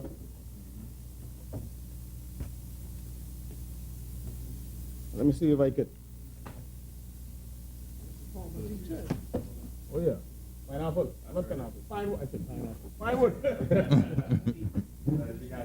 You got me pinewood? Not yet. Mr. Speaker, this is the southernmost part of Long Island. Unfortunately, we won't be able to run pipes in this area. It's sparsely populated, and it would cost us about $25,000 per household. But what we have done, Mr. Speaker, the board has approved the purchase of tanks to be placed in the southernmost settlements to gravity feed water to residents in those areas. Oh yeah.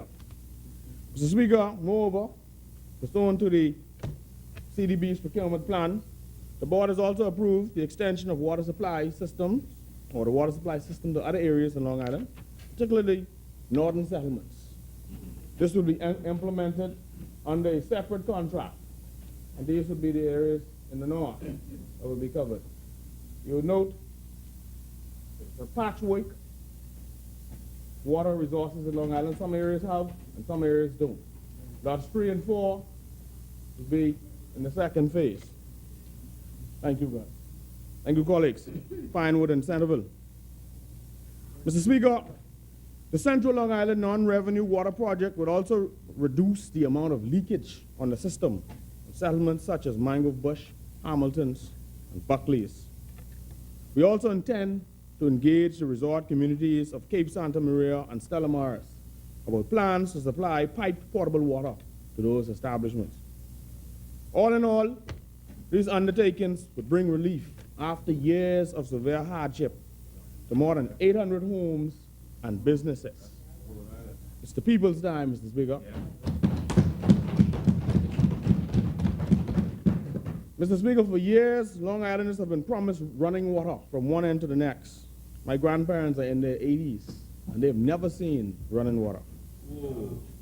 It is not right for Long Islanders who, when building a house, must allocate anywhere from $20,000 to $60,000 to spend on a water holding tank. We have long known that no portable water equals no future development. Mr. Speaker, I am overjoyed to announce the long-awaited, long-overdue airport, and that airport is in this budget. If I was a little lighter, and perhaps outside, I would do a backflip. Perhaps next year, Mr. Speaker. I've also mentioned to the Minister of Works that a group of investors from a known company have also expressed interest and some other matters in Long Island. I want to thank the Prime Minister, the member for Kalani, and the member for East Grand Bahama for their efforts. And I would be remiss if I did not thank the member for Carmichael. Freetown, I see you. Thank you, too. Thank you, too, Freetown. Mr. Speaker, we have long been in desperate need of an international airport. The terminal at Dedmanski is an embarrassing chicken coop that we have been forced to endure for far too long. The lack of airlift is killing Long Island. This has held Long Island back. Our economy is in the doldrums. It's about time that Long Island got its fair cut of the economic pie. Right, East Grand Bahama? Mr. Speaker, Long Island is one of the only islands without a world-class airport. To use the words of my constituent Tyrone Tynequest, the airport will provide opportunities and spin-off jobs, new local and foreign investors, and businesses, or in business for restaurants, bars, hotels and motels, car rentals, straw and craft vendors, taxis, and livery drivers, and so on. It will also encourage more people to stay or return to Long Island, to open small businesses and to hire others. Mr. Speaker, with an airport, Long Islanders too would need additional taxi plates, livery, and tour bus plates. Frankly, I don't believe in moratoriums. I think that nationwide we should lift the moratoriums, taxi plates, and tour car and livery plates. In any capitalist society, the free market will dictate who succeeds and who fails. Moratoriums are not progressive. Relative to tourism, Long Island has much to offer. Its destination branding is key to seeing a turnaround. Mr. Speaker, gone are the days when Long Islanders will have to travel to Nassau to renew and or get a passport. During this budgetary period, the Ministry of Foreign Affairs will be placing a passport kiosk in the administrator's office. This will save a lot of money, given that one would no longer have to pay for a ticket to New Providence, stay in a hotel, pay a taxi or rent a car, and incur other expenses. We recognize that there are administrators' offices on both ends of the islands, and I've brought this to the minister's attention. And I'm certain that the Ministry of Foreign Affairs will work out the logistics. I also know that a local will be hired to man that desk. Now that the ministry, let me rephrase, now that the Access to Affordable Homes Bill has passed the Senate and is on its way to fast becoming law, I wish to assure the member for Marathon, the Minister of Housing, that I am keen to take him and his team to Long Island to have lots throughout the island identified. Mr. Speaker, given the preponderance of Crown land on the family island, we must make it a point to go to these family islands and designate spaces for affordable housing. Nothing would please me and the people of Long Island more than to have land identified throughout the island for persons to purchase lots with clear title at an affordable rate for housing.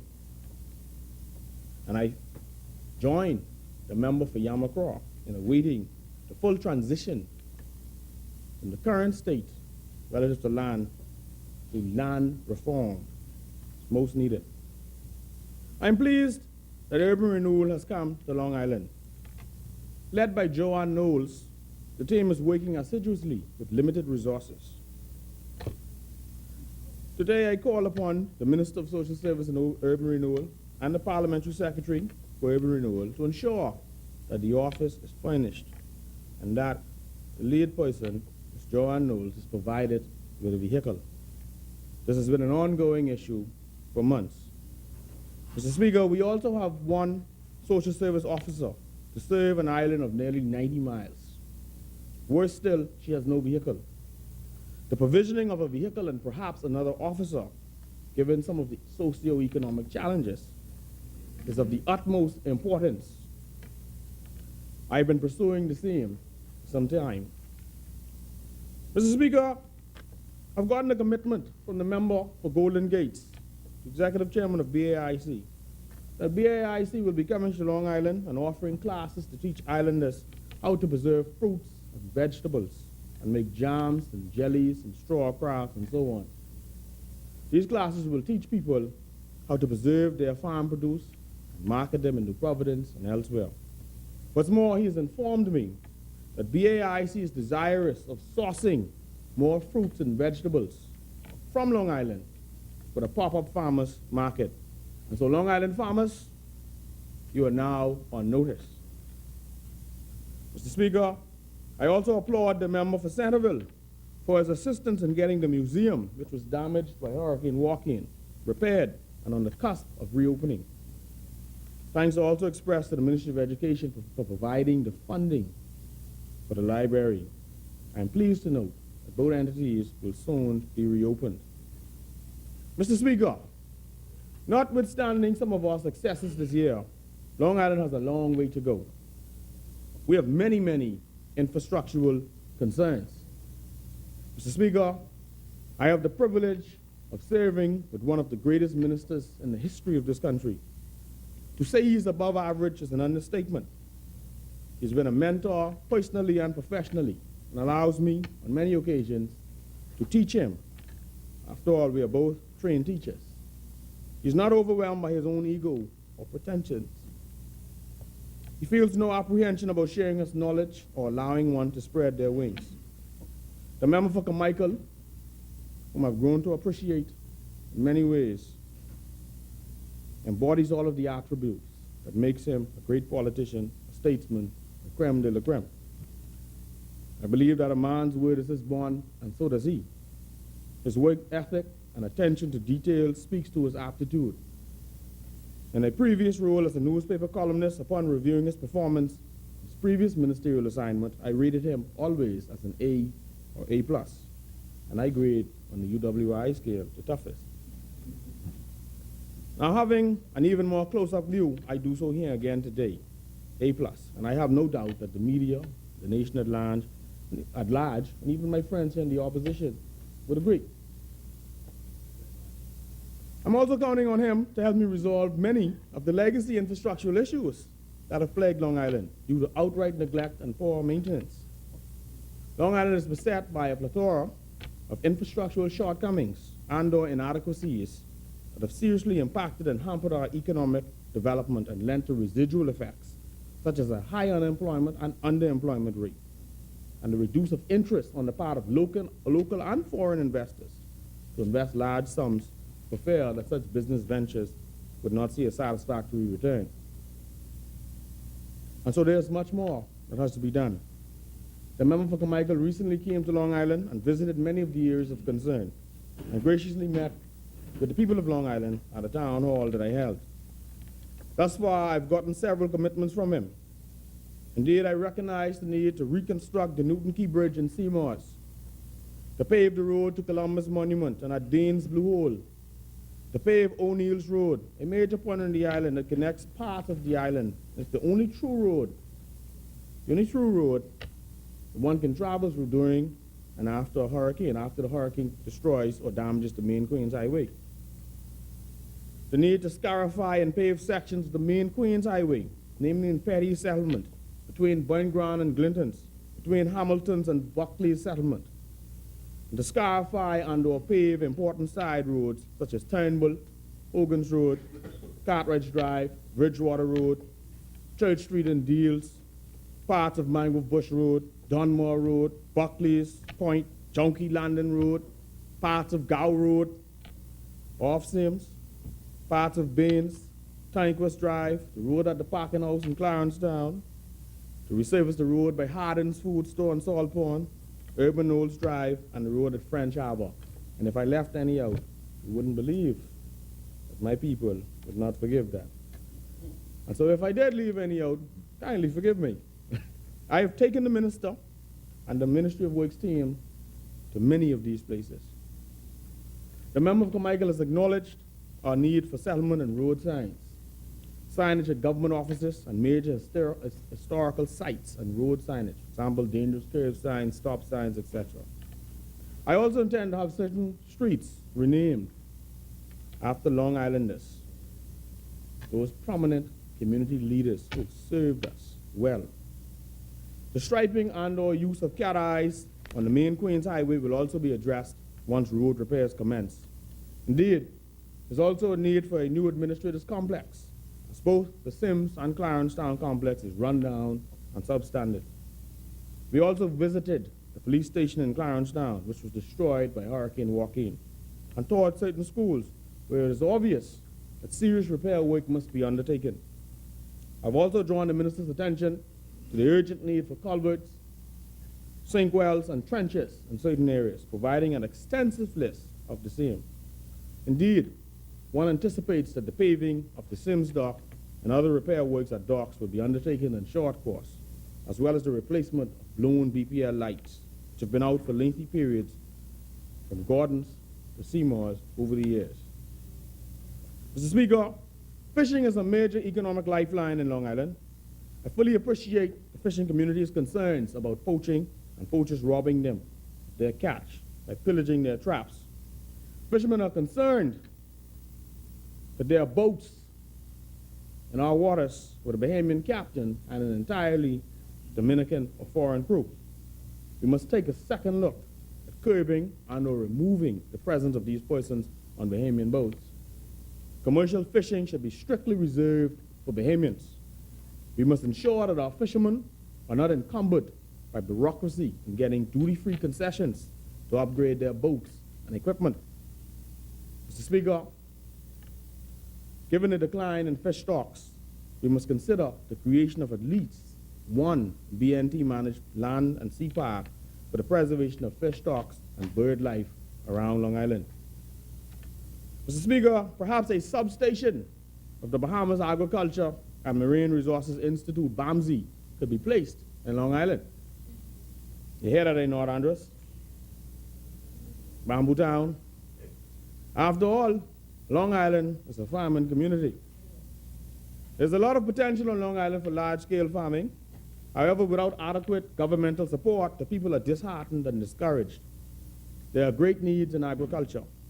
There's a need for repairs to the parking house where the roof leaks, parts of the building ripped off, and the workers are exposed to the elements.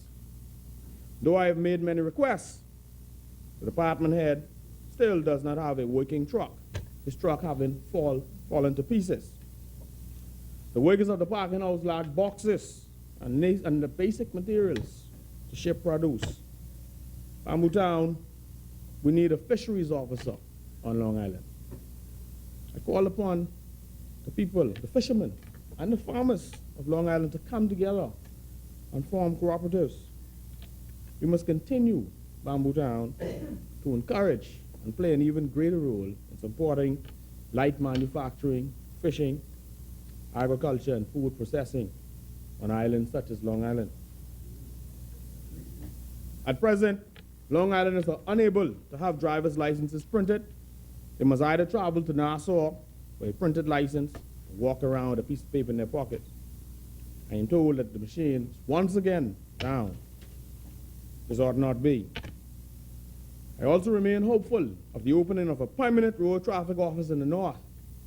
It is a great inconvenience for residents of the north to travel many miles away or to go to the northern office, the temporary office, on Tuesdays and Thursdays, where the road traffic officer might only be there for 2 to 3 hours. Mr. Speaker, Royal Bank will close its doors on Tuesday. That's tomorrow.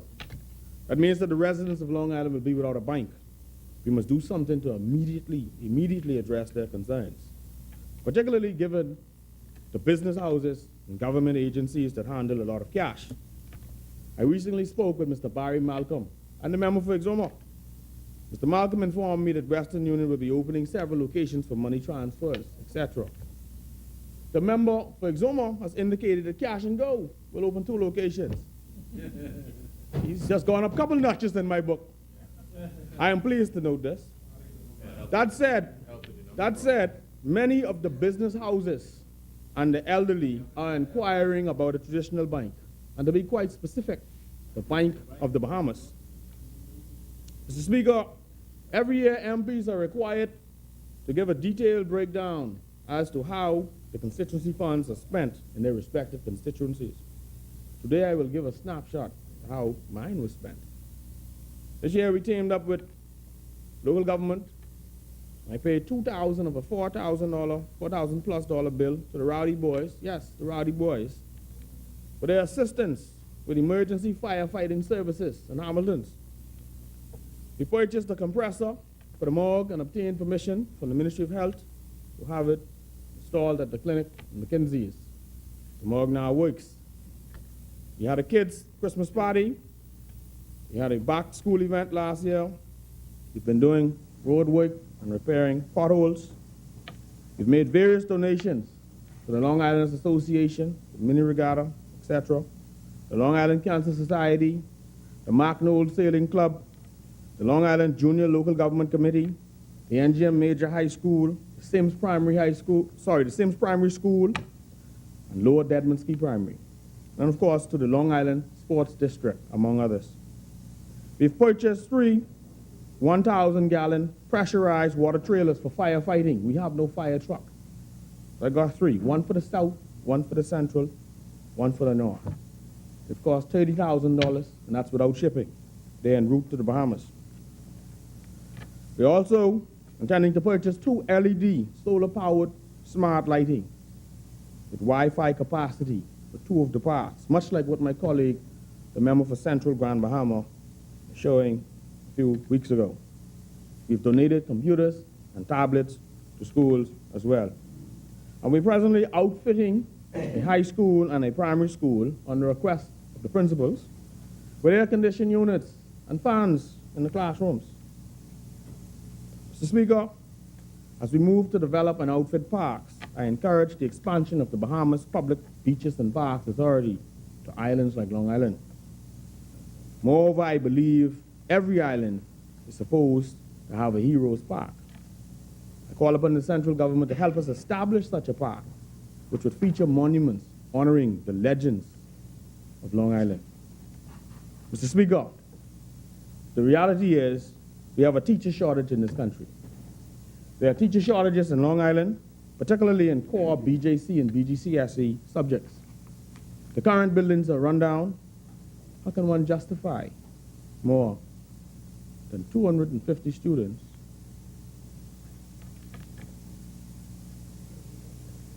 How can one justify a little more than 250 students, that is 80 at North Long Island High School and 180 at the NGM Major High, and 40 teachers? It is high time that we start streamlining these schools. There's no economic rationale for all the schools we see. This is not just a Long Island issue, it's countrywide. A combined Central High School that was on the drawing board since 1998 makes more sense. I remember attending the Sims Primary School when it was in the graveyard, falling into graves and using an outside toilet. Our classrooms were partitioned off by wooden displays in one big open hall. And then former Prime Minister Hubert Ingraham came along and constructed the new Sims Primary, which I attended from January to June before leaving for high school. As head boy, I vividly recall escorting him about the compound. The new Sims Primary School took on students from the McCann School, to the Sam McKinnon's Primary, to the Milton's Primary School, all merged into Sims Primary School, which today, believe it or not, only has 60-plus children, a modern school that can easily house 150 students.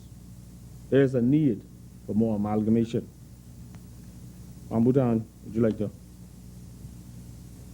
Chair recognizes the honourable member for Bamboo Down. Speaker, Mr. Speaker, I do move at this point in time that the House suspends until 3 p.m. Is there a seconder? Second. It has been moved and seconded that the business of this House do suspend until 3 p.m. this afternoon. As many as are in favor will remain seated. Those who oppose will stand. The business of this House stands suspended until 3 p.m. this afternoon.